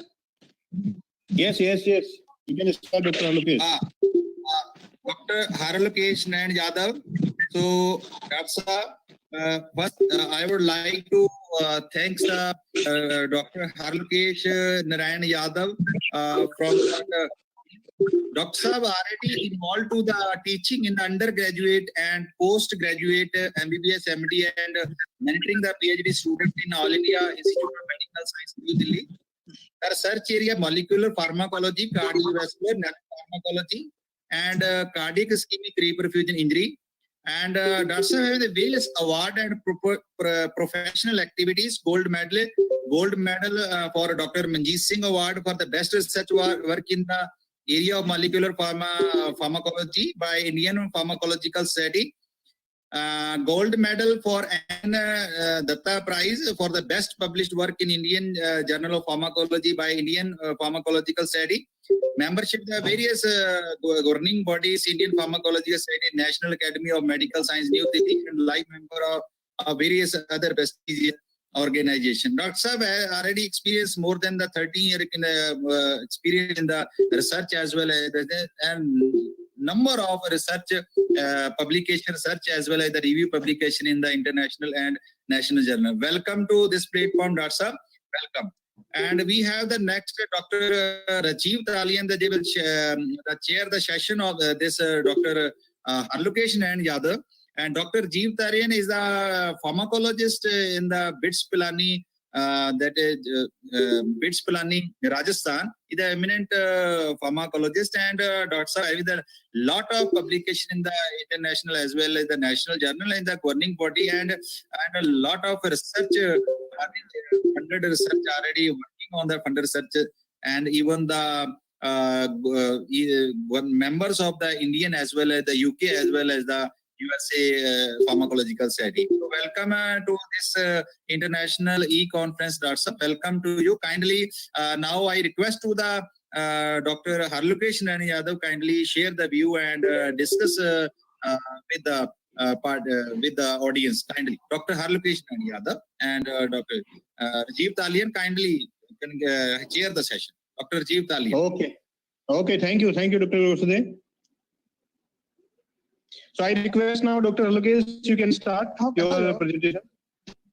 Hello, am I audible? Yes, you can start your presentation. Okay. First of all, I would like to thank the Rayat University, management of the Rayat University and Professor Gurfateh that they have taken the good lead and organized this very nice conference. And when we are talking about the coronavirus, it is a large family of the virus affecting the animals and including the human beings. In human, it attack on the respiratory system. It may cause the, starting from the common cold, and it may cause the severe syndrome of the respiratory syndrome, that is the severe acute respiratory syndromes. And this COVID-19 is the totally new disease caused by the coronavirus. No one was knowing about before the outbreak began in the Wuhan, China in November 2019. And when you are discussing about the symptoms, there are three major symptoms. One is the fever, dry cough, and the tiredness. These are the more frequently symptoms. Other symptoms may be the nasal congestions, problem in the breathing, and so on and so forth, depending upon the person to person. Friends, when you see the structure of the coronavirus, it's just like the fruit of the dhatura. It consists a lot of the spikes on its surface, and these spikes are made up of the glycoproteins. Once this virus come in contact with the in the body and in the mucosal membrane, it is the ACE2, what somebody had already discussed. ACE2 play a very important role. It binds to these spikes of the glycoproteins that that is made up of the glycoproteins, and it is the ACE2 that facilitates the entry of this virus into the cell. It is the first point of the beginning of the infection. That is the ACE2. What is the ACE2? ACE2, the angiotensin converting enzyme having the opposite action of the ACE. ACE which act on the ACE1 and produces ACE2.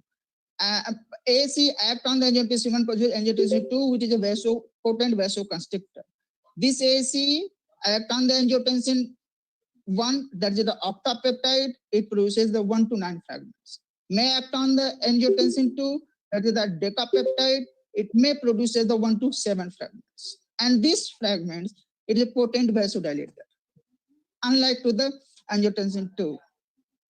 And in the normal human beings, there is a balance that exists between the ACE and ACE2. And surprisingly, both AC is the second form, that is the AC2, and the coronavirus is also second type, that is the SARS-CoV-2. Both are having very good friendships. In the literature report, it has been reported that this AC2 having 10 to 20 times more affinity toward the SARS-CoV-2 as compared to the previous one. And when this AC2 come in contact with coronavirus, it facilitates the entry of virus into the cell.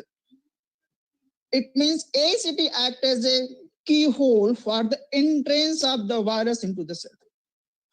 And in other hand, if you see the persons having the deficient of this AC2, like the elder persons, they are more susceptible for the development of the severe form of the infections. Here is the paradox role played by the AC2. That is, it is the importance for the entry of the virus into the cell, and where the elder person who are having the deficient level of the AC2, the more susceptible to develop of the severe form of this disease. Friends, this AC2, the major site of the formation of the AC2 is the endothelium. Once it's produced by the endothelium, it facilitates the entry of the virus into the cell. And once it comes into the systemic circulation by the action of the ADAM17 enzymes, that is the form of the metalloproteinase. And once this AC2 comes into the systemic circulation, it produces protection against this coronavirus. And this AC2 not play important role only in the coronavirus. It also produces protection to other virus. A group of the scientists in 2014, they have been reported that this AC2, this is the circulatory AC2, produces the lungs injury against by the influenza A virus.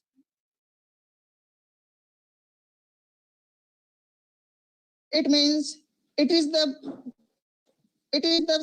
circulatory form of the AC2. Once it comes into the systemic circulation, it produces protection. Once it present on the cell membrane, it facilitates the entry of the virus into the cell. And the enzyme, that is the ADAM70, which set off this formed AC2 from the endothelium into the circulatory system. And if you see the women cases, in the women cases, it has been reported that these women are the more resistant toward the COVID-19. And if you go through the literature report, it has been reported that it is the estrogen which facilitates the production of AC2, upregulation of the AC2, and increase the activity of the AC2. That is the one of the explanation why the female are having the more resistance to develop more severe form of this disease as compared to the male. And friends, in the new research carried out in the China, in 1099 patients, it has been reported that only 0.9% where the peoples were observed find out below the age of 9 years. And only 2% peoples were found below the age of 19. It means the youngest are having the resistance to develop more severe form of this diseases. And the plasma level of the AC2 is comparatively very high as compared to the adult one. If you correlate, it means it is the circulatory AC2 which protect the severe development of the severe form of the virus, and once this present on the cell, it facilitates.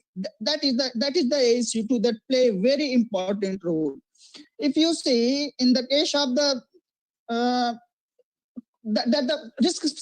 risk factor like the hypertension, Risk factor are the diabetes mellitus. Risk factor is the elder peoples and also other cardiac disease, where they are more susceptible for the development of this type of the infections. And if you go through the literature, in all cases, either the diabetes mellitus or hyperlipidemia or age condition or the hypertension or other cardiac diseases, the production, expression and activity of AAC2 gets significantly decreased.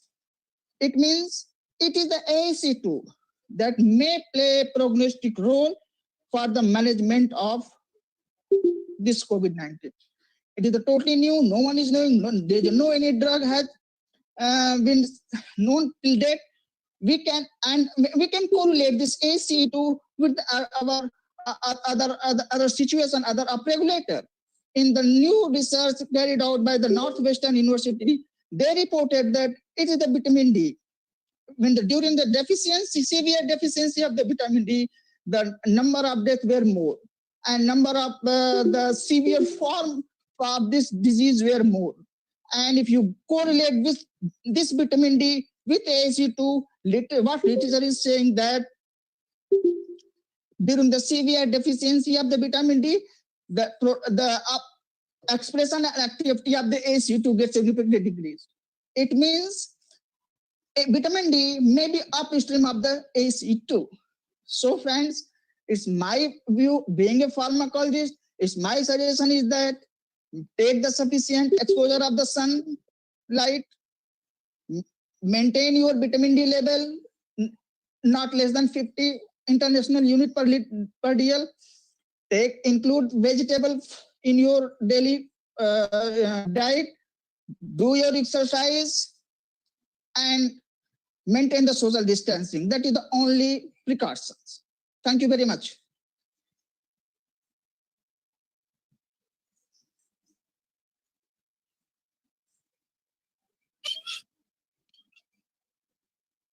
Hello.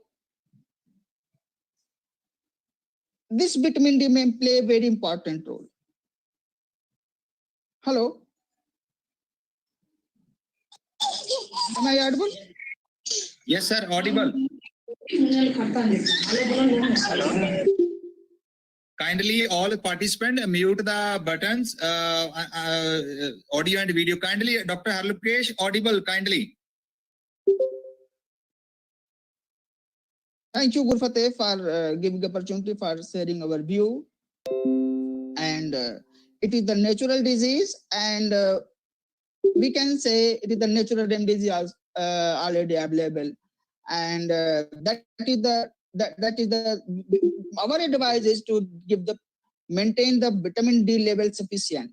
Vitamin D and AAC2 may be a new target search for the management of this disorder. And there's a need of the more clinical trials.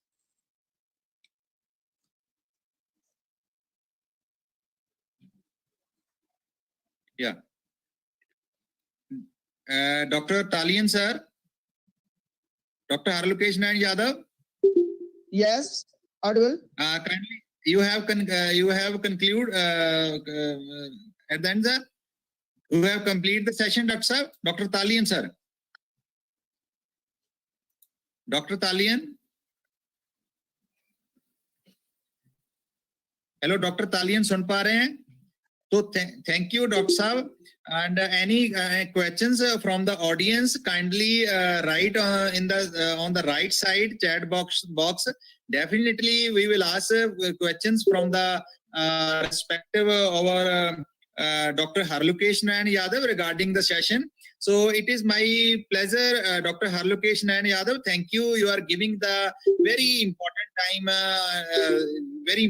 time for us, and you share the view and scientific view on the COVID-19 pandemic, new insight in the management of COVID-19. I really thanks from the core of heart, and you are always dedicated and always supporting to each and every young scientist. Even you have lot of research project running under your guidance in the AIMS. I know you are the very busy person and a very scientific sound person, but you are giving time to time support to each and everyone. Dr. Rajiv Talian, are you listening? Maybe some problem. Next speaker, it's my pleasure to announce that we have the Dr. Arvind Kumar. Dr. Sahab, kindly unmute the audio and video. And this is Dr. Arvind Kumar, Department of Medicine, AIMS, New Delhi. He is awarded with the EPICON 2014 Original Paper Merit Award at 75 Annual Conference of the Association of Physicians of India, EPICON 2020. Also awarded with Atal Swasth Bhushan Samman 2019 by Honorable Speaker of Lok Sabha India and Director AIMS on 21st December 2019. KB Sharma Trophy for the best contribution to corporate life of Maulana Azad Medical College 2002 by Chief Minister of Delhi, Ms. Sheila Dixit. Prime Minister Mr. Modi address in the Man Ki Baat on 29th December 2009 with acknowledgement and appreciate for the Sankalp 95K KR 95 batch social service work. Prime Minister of India, PM appreciation for the SAMI relief contribution in February 2005. He is having 15-year MD postgraduate and 10-year MBBS teaching experience. He have done around more than 41 publications and participated in national as well as international. Dr. Arvind from AIMS, Dr. It's our pleasure. You are here and directly you are taking care of the all patient in the AIMS COVID. I really salute to Dr. Saab. I really salute, and from the whole organization, you are the actually hero warrior in front. Kindly, I request Rajiv Talian. He will the chair session. Dr. Rajiv Talian, if you are listening, Dr. Rajiv Talian will be chair of the session. Please kindly unmute the audio and video. Dr. Arvind, please kindly. Dr. Arvind. Are you? Dr. Gurfateh, thank you for those kind words. Yeah, I am able to get you.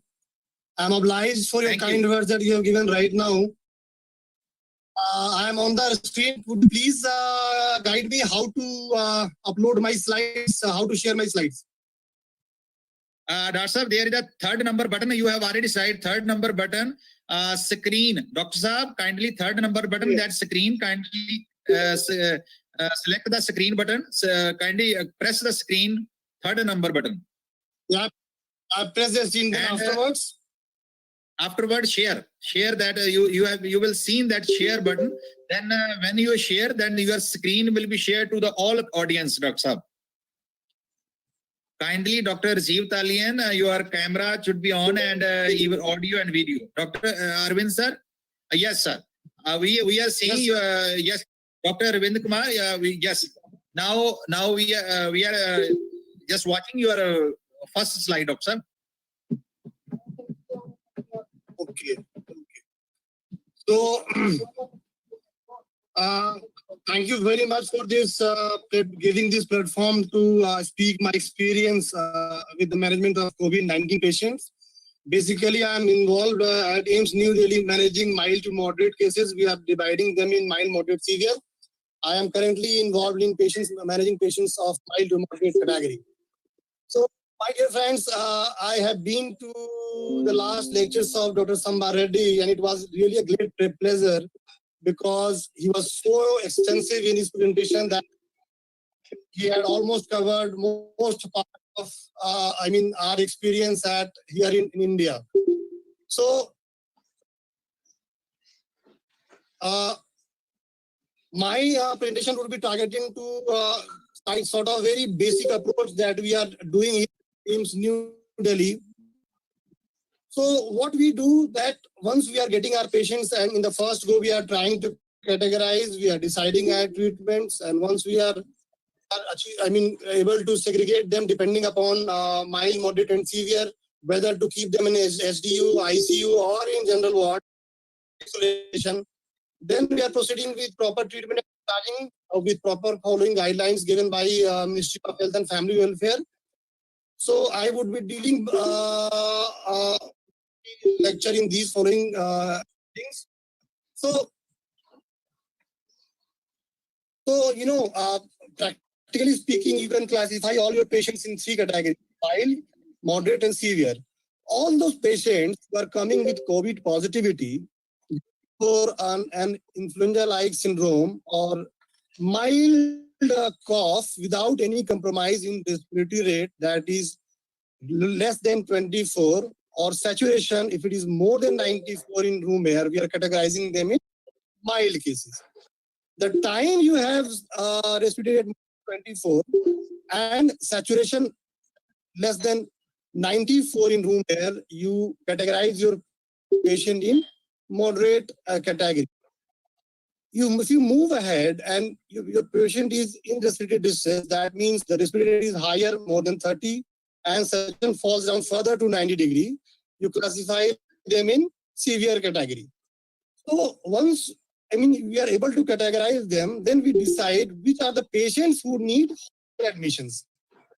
So as per now, guided by government, India, till date, we were admitting all the patients, whether they were mild, asymptomatic, we were admitting.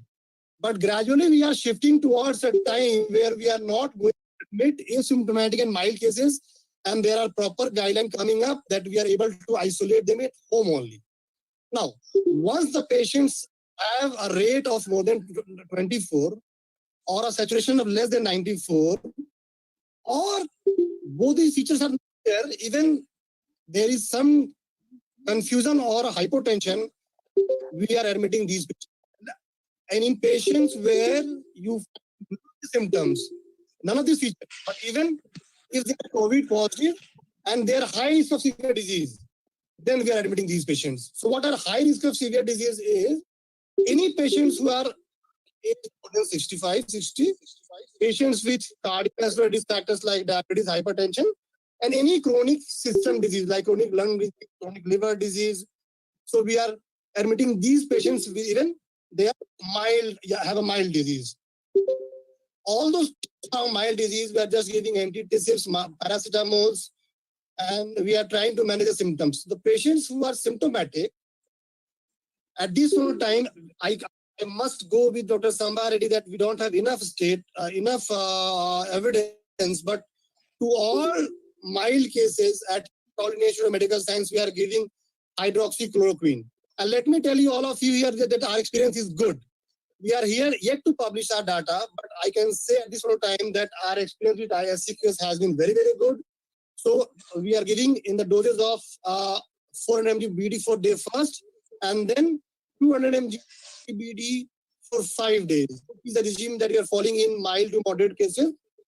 Antibiotics and oseltamivir I have written here, they are only given, they are recommended. So now, as I told you that those patients who are not at high risk, who can be just managed at home isolation, gradually this protocol of managing them at home is coming up from Government of India. Those patients who are hospitalized, we are trying to manage, maintain the oxygenation above 54 with support, with preferably not giving them a rebreathing mask, because these are the things which will generate more aerosols, endangering the life of healthcare workers around.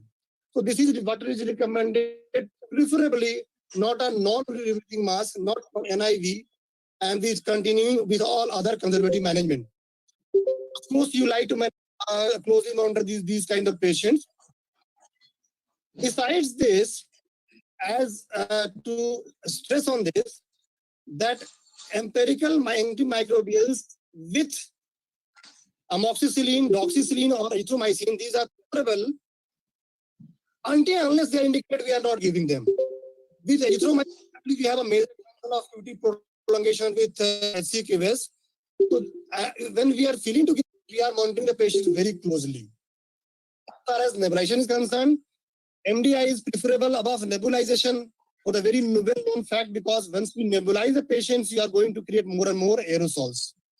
Now, I want to stress more here on awake self-proning, because this is one of the very simple things which, as a researcher, as a clinician, as a common man, if this message is spread that these kind of maneuvers are helping, and we have evidence now to say that this may reduce ICU admission, and this may also reduce and buy time for a patient or reach from house to hospital. Because, COVID are the patients, once they are setting in hypoxia, the rapid by which they are going into severe respiratory failure is very, very high compared to any other disease.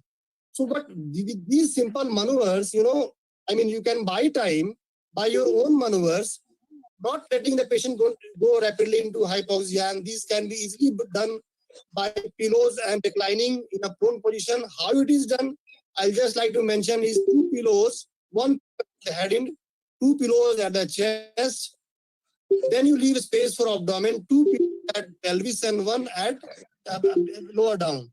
I the patients in this maneuver, you can, facilitate patient for an easy breathing, then patient would not face rapid hypoxia, and then she might be reaching hospital comfortable time. So this is something which is usable, and this is something by which so this is a position. Once someone is being transported even from home, you can do this maneuver, and we have evidence for this. So as we have known this, we should also understand the contraindications of doing this. Patients who are known case of seizure disorders, having facial injury, patients with morbid obesity, pregnancies, and patients already having pressure sores may not be given these kind of maneuvers, because we may be harming rather than giving some benefits. So again, I reiterate that till date, still we don't very as far as the antivirals or treatment is concerned. But drugs, as many of them has been shown some evidence, they can be, and an approach by a clinician at bedside is very, very important. As I already explained that this regimen, we are following almost all patients of mild to moderate cases of 400 mg on day 1, then 200 mg BD for next 4 days, and we are indeed having a good experience. See, in all the debates and publications which has recently been, and Lancet was also a part of it, I'd like to mention here very concretely and very precisely that, see, efficacy may be an issue for all of us to discuss, but as far as safety, we have this drug that I would say that we have used this in past many, many decades, and up to 2008, it was a part of national malaria program, and we are distributing it, we are giving it door to door. So as far as safety is concerned, it is a safe drug. There has been some, inflated kind of publications, but to me, in my 15 years of experience, I haven't met any endangered kind of side effects which we read. So if you are just cautious at bedside, drugs could be easily given. Safety, indeed, is not a big concern. So, we all have it also, we know that it has 2 to 3 mechanism by which it acts. First acts at the level of NT2 virus inside. It basically acidifies the lysosome so that viral is not replicated and then it ultimately decreases the cytokine productions at the level of cytokines. So this is a diagram by which I have tried to explain the way this drug acts at various levels.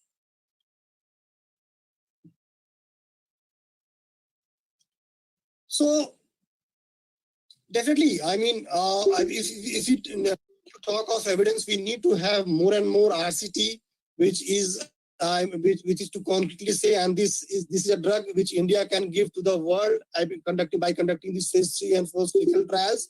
So we are just giving some data to India and to the world that this drug would be useful. So now, inpatient supplemental oxygen is one of the concomitant therapy that you need to give with HCQS. The side effects we should be aware of. This known case of epilepsy and porphyria, we must be avoiding this drug because these are known contraindications of this drug. The other side effects of this drug, which may not be a very big concern, because these effects will not come very early. Bone marrow cardiomyopathy, retinopathy is not recommended. I mean, something which you see in a period of 5 days. QT segment prolongation has been a recent concern in many literature, but I would again reiterate that in a short course, it is not a big concern. Definitely, the recommendations have come from various society that if you have a baseline ECG followed by after first daily kind of QT monitoring, that would be on a safer side rather than panicking for patient as well as clinicians. Now, azithromycin. Azithromycin is something that, there has been an open letter to, the US president by a clinician at US, that a combination of azithromycin, CQS and zinc sulfate had done wonder for the clinicians. But I will stop here and say that till date, we not have a very good evidence. But theoretically, talking about its anti-inflammatory properties of the drug, this may, help us in case basis where you find kind of early inflammatory storms in patients' bedside. But definitely you have to take caution as far as QT is concerned, because once you are going to combine this drug with CQS, at times it can be lethal. So those patients who are requiring ICU admissions, we should identify them early. But what I told, in few slides back, that these are the patients who are rapidly high respiratory failure and hypotension without giving us much time. So if you identify these patients at the very first turn that the situations are getting down, respiratory rate is getting up, and you are getting first glimpse of hypotension, you should not be wasting time rather than sending the patient as soon as possible in an ICU setting, because to take appropriate action. And among those who are being sent to ICUs, what are the patients who need intubation? Those patients who have PF ratio, who are not familiar with PF ratio, can later, go into that. But those who have a PF ratio of less than 300 with hypotension, you should be prompting for intubation rather than waiting. Without hypotension, if you have a PF ratio of less than 200, you should be prompting for intubation. GCS is something which is independent of whatever your PF score is. If you have a mentation, that is glaucoma, a scale of less than 8, you should be intubating these patients without satisfying the criteria of PF kilo. So these are few things which slightly differ from other ventilator patients, that you have to change the tubings at each and every 48 hours. For each patient, you have to use a separate sterile circuit rather than using those whole circuit. As far as suctioning is concerned, you have to suction them in a kind of closed loop circuit rather than an open circuit, because these kind of procedures could be very endangering to the healthcare worker as well as the patient, the doctors treating the patient. Sedation in muscle relaxants are something which we are building up, but we should be following the other regimes which we follow for other ARDS patients, and ARDS protocol should be used for each and every patient. The other supportive management which should be done anyhow in another patient would be a head and elevation with proper oral hygiene, a proper glycemic control, a proper ulcer prophylaxis with PPIs. Thromboprophylaxis is something which I like to stop and give some emphasis. There are many emphasis that this disease have at times presented in terms of thrombosis, PIC kind of picture. So once you don't have any evidence of bleeding as far as patient's history and examination is concerned, heparin therapy is something which is safe and which can save your patient for going into a bad cascade. So which may be considered in case-to-case basis, because that has been found to important factor in many patients for bringing patients in a very bad cascade of thrombosis and involving causing multi-organ dysfunction. The other things are universal as for any other problem in patients who are intubated. like catheters and bed positioning. You should be doing same for these patients also. Now, corticosteroids is something which is rampantly used in periphery. I mean, saying that some has got experience as far as this steroid is concerned. But I would rather say that unless this is indicated for some other concomitant illness like asthma, COPD, exacerbations, or patients already in sepsis, in septic shocks, where you have to use 2 or more vasopressors to maintain hypotension, you should be concretely using steroids in these cases, but not in isolation only for COVID-19. You have to be cautious. But at times, once you feel that your patient is going rapidly into failure, there are some initial evidence that 1 to 2 mg per kg of methylprednisol divided into 2 doses given concomitant with SCQS has shown some evidence of improvement. But indeed, we need more evidence to universalize this statement of using this statement. If you ask of my experience, I have used in some patients who are known cases of bronchial asthma, but once they are diagnosed to be a bronchial asthma and COPD, but once they are diagnosed to be COVID-19, they had a course of rapidity of hypoxemia and hypercarbia in a very short time, which they had otherwise not gone into their past history or past admissions. I had used methylprednisolone to my success. So, sensing bedside impending some danger of getting into rapid failure, this drug may be helpful in case-to-case basis. So, like I mentioned, the other evidence in this slide has been shown, like bronchial asthma and COPD or shock, where this is anyhow indicated. You may be using corticosteroids slightly at early time. Now, again, as we have known that besides the viral factor, the host factors have been also an important factor to cause the major morbidity and mortality in factors. And the host factor is mainly cytokine storms. Among these, IL-6 has been incorporated in the major morbidities as far as myocarditis, heart failure is concerned. At our institute, we have dealt with anti-IL-6 agent tocilizumab, where we have documented IL-6 more than 5 times of level in patients of failing respiratory as well as respiratory system, and we have used in few patients with our success. Convalescent plasma is something which, I don't have much experience, but if you see the literatures, there have been some evidence with the patients who are recovered from COVID-19, their plasma has been tried because to give some passive immunity to the patients who are of severe cases admitted in ICU, and there are some evidence that you might get there may be some benefit with plasma given therapy. This we have dealt, and I have told that tocilizumab that we have is something that we have used at our institute to some success as far as managing these COVID-19 patients are concerned. So we have till now we have evidence with this plasma on animal studies, with very few case studies in patients at New Delhi in other institute, but not at All India Institute of Medical Science.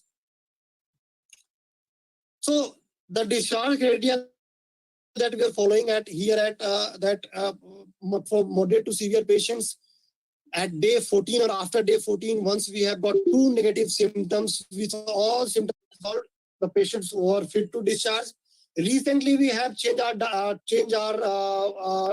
discharge guidelines in patients of asymptomatic or mild cases, where at 10th day, if you have no symptom for last 3 days, no fever, no cough, no ILI symptoms, then even without testing, we started discharging them with an advice of 7 days of home isolation quarantine, oblique, with 14 days of telephonic consultation. So we have minimized our duration of admission from 14 days to 10 days in patients who are mildly symptomatic. So now, these are some things which we have already learned from Dr. Sambha Reddy's lecture that these are experiences which are being explored. Remdesivir is something which is which works on RNA polymerase enzymes created by this after viral entry inside the cell. And we have evidences that this is a successful kind of regime given in the study, but this regime we are not following at All India Institute of Medical Science.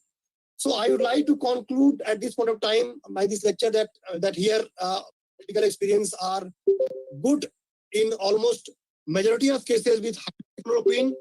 One thing which I have missed, which I like to take up here, all health care workers of All India Institute of Medical Science, we have been on prophylaxis on whatever evidence we have theoretically as well as on animals from last 7 to 8 weeks in a dose of 400 mg BD on day 1 and then 400 mg on weekly basis. So all healthcare workers are being this regime. I must say that we don't have evidence, but what I can say with my observation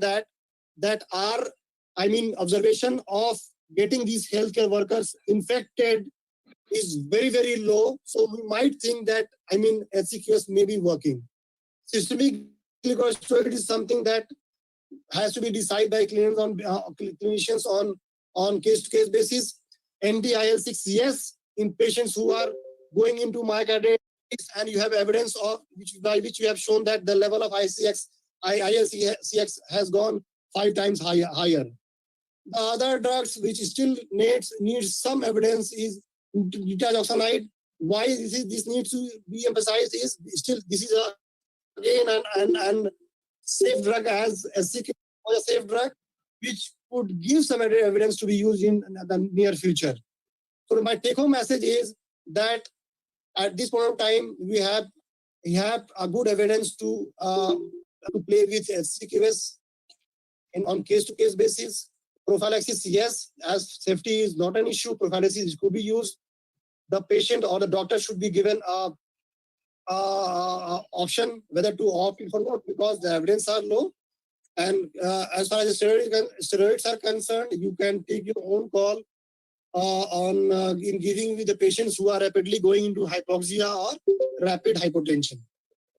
So, after dealing with all these things, still I would like to give one slide to my lecture is that whatever you do at this point of time, the 3 or 4, the golden lines are still, the need of the hour, that is distancing, mask yourself, do proper hand hygiene frequently with alcohol-based rub or soap, and then largely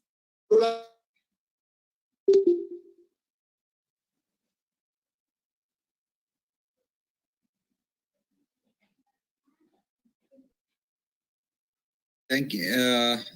Thank you very much. Your voice is not audible. We have Dr. Gurfateh. Yeah, kindly conclude the session. I am audible, Dr. Gurfateh? Yes, audible, Dr. Saab. Okay, so thank you, because there is a problem in audio, so I would like to just give my comments on that very nice sessions which is being conducted. And the first presenter was Dr. Lokesh Narayan Yadav. Dr. Lokesh Narayan Yadav trying to point out the role of ACE2 enzyme and how it will be involved. And he will try to point out what would be the beneficial or the future approach which could be targeted for making the new drugs. And even Dr. Arvind, which have very nicely and giving a very clear the clinical setup, how the patients are treated in the hospitals. And as it indicated by the even novel target which have been covered by Dr. Arvind. So I will very, very happy to have just share the sessions and have so many informations which are very, very useful and which is very informative. Dr. Arvind have just starting from the patient point of view, how the patient even in line that matter, like the position of patients, how the patient should be lying on the bed. It matters a lot, like the recycling positions, etc., and how the initial treatment will be started by simple like azithromycin or the other antibiotics, followed by antiretroviral agent. So I would very happy to see that even Dr. Arvind have covered the recent advancement related to the parts which is being targeted by so many researchers. Like I saw the drugs that is this one, umifenavir, because this umifenavir is approved for influenza. And as Dr. Hamkes also point out that this SC2 enzyme is allow the binding of these virus to this enzyme, and then after binding with this AC2, this virus entered, and then it will very quickly target it to epithelial cells of alveoli. So I think this umifenavir, it also be having a good chances to control these infections, because the binding related to spike proteins with the help of this EC enzyme allow this bacteria to enter in the epithelial cells of lungs. In addition to this, if I saw the drugs which is in practice in India clinically, like the Tamiflu, which is very popular agents, along with this antiretrovirus drugs, that is protease enzyme inhibitor like lopinavir, retinol, etc., which have been mentioned by Dr. Arvind. So I think it's very useful and very informative lectures which have been given by the presenters, Dr. Raibarinder Singh, followed by Dr. Arvind. I think Dr. Arvind have completed all the aspects related to the clinical setup and how the patient would be best and treated very well in clinical setups. As he mentions that there is no very serious concerns, most of the drug, including the very top drugs, that is chloroquine, hydroxychloroquine, which work by several mechanisms, and there is evidence, and even it is emphasized by Dr. Arvind, that the drug toxicity related to this drug is not too much.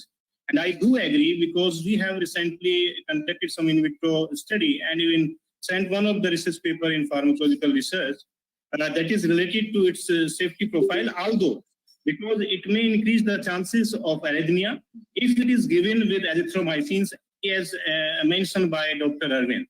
So Dr. Arvind, it's very nice this presentations, and it's very useful for all the audience, and even for me it's very informative. Thank you for such nice presentation. Thank you, Dr. Sahab. I welcome to Dr. Upendra Banda from All India Institute of Medical Science, New Delhi. I welcome to Dr. Arvind and Dr. Upendra. If Dr. Upendra Banda, if you are listening, kindly unmute the audio and video and discuss with the public for 5-10 minutes according view, and share your view kindly. Dr. Upendra Banda, if you are listening, sir. I think Dr. Upendra online.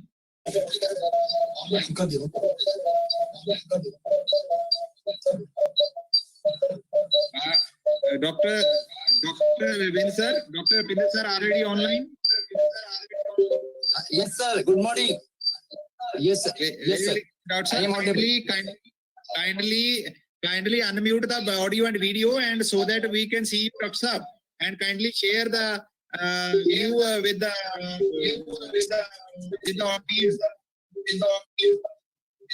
I request to the Dr.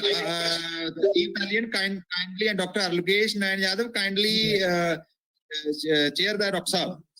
Kindly. Chair session. Hello. Am I audible? Hello. Yes, sir. Dr. Upendra. Yes, sir. Yes, sir. Now, Yes, sir. Yes, sir.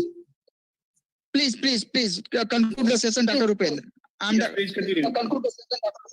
Yes, sir. Yes, sir. First of all, I would like to thank Gurfateh Singh for giving opportunity to a speech of Dr. and excellent, because Dr. Arvind is actually a case here. And he was actually saying it dull. Actually, Dr. Arvind is at AIMS New Delhi, and he was telling a great whatever is going out at All India Institute actually. That's why this is very, very means useful for all means over the India, or you can say over the world. What is going on at every institute in India actually, and this will be very useful for other means hospitals or for other doctors or everywhere in the world, you can say. That's why I think I would like to thank Dr. Arvind as well as Dr. Lokesh about means all means mechanism and pathophysiology, how the coronavirus is actually acting and doing this harmful things. Thanks. Thank you very much, Dr. Arvind sir. That question from the student side, kindly, Mr. Sanjeev Kumar, he asked. I would be very happy to take it. Dr. Sir, you have time, 1 minute. Dr. Arvind. Questions, please. The question is, when multiple pathogen, virus, bacteria, etc. cause infection, then antibiotics are useful to control the bacterial infection. And I think the question is not complete, but one student candidate asked why antibiotics are being prescribed considering the fact that it is a viral and antibiotic will not work against virus. The question from student Ambuz Bhatia, from a student of University School of Pharmaceutical Science, Rayat-Bahra University.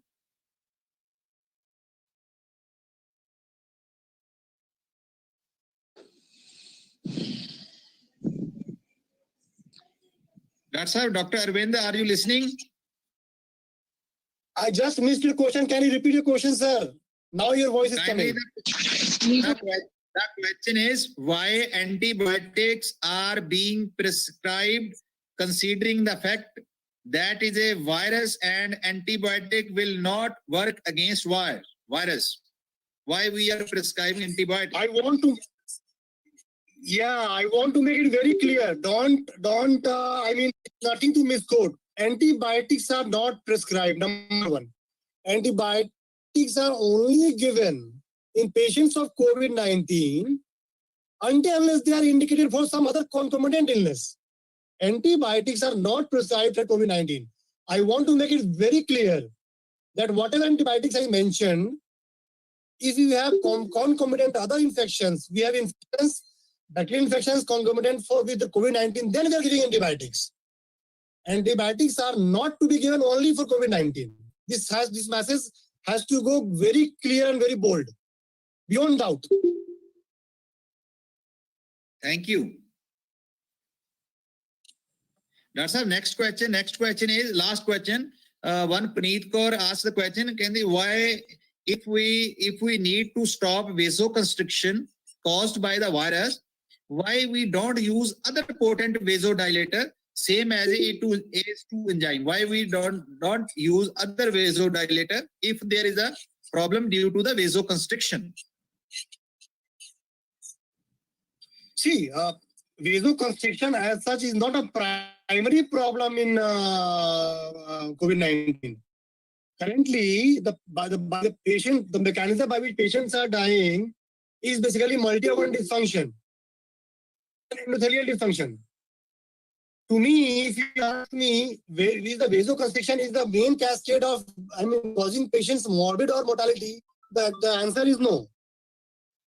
Vasoconstriction is also not a major culprit in my own thing.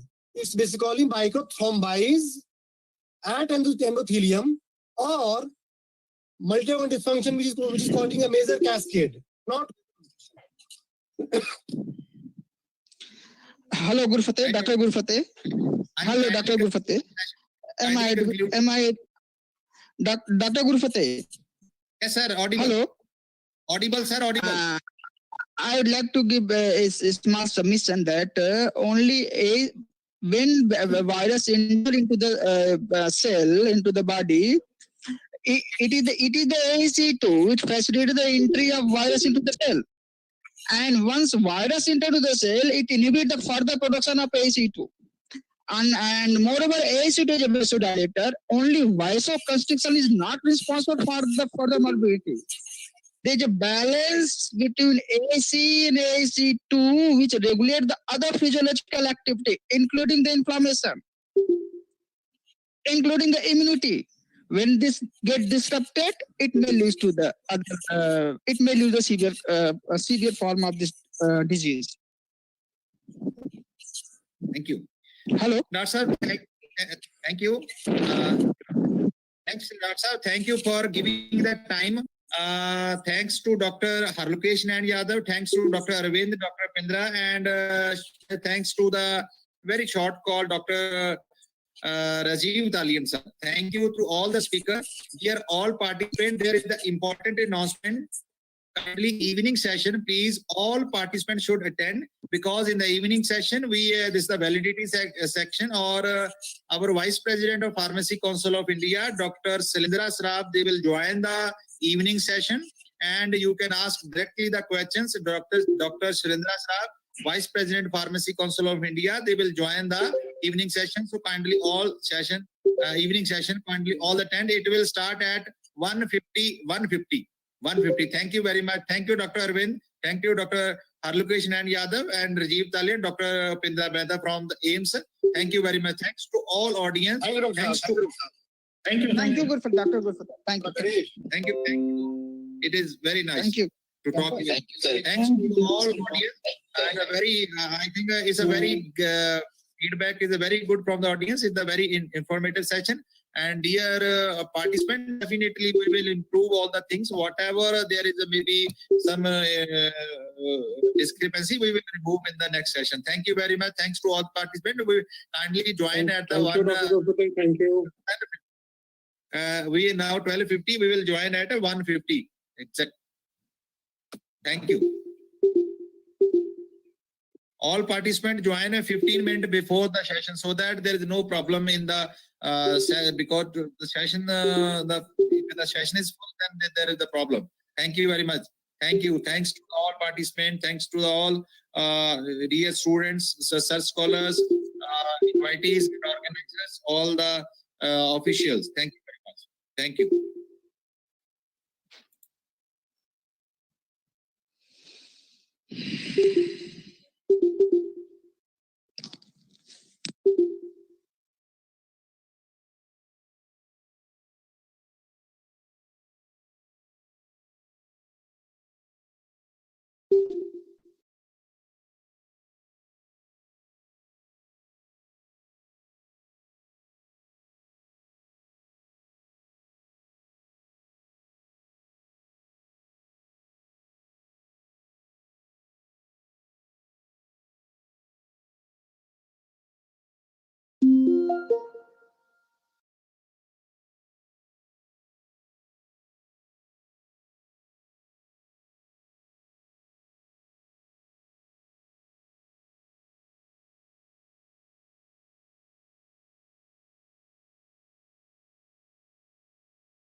you.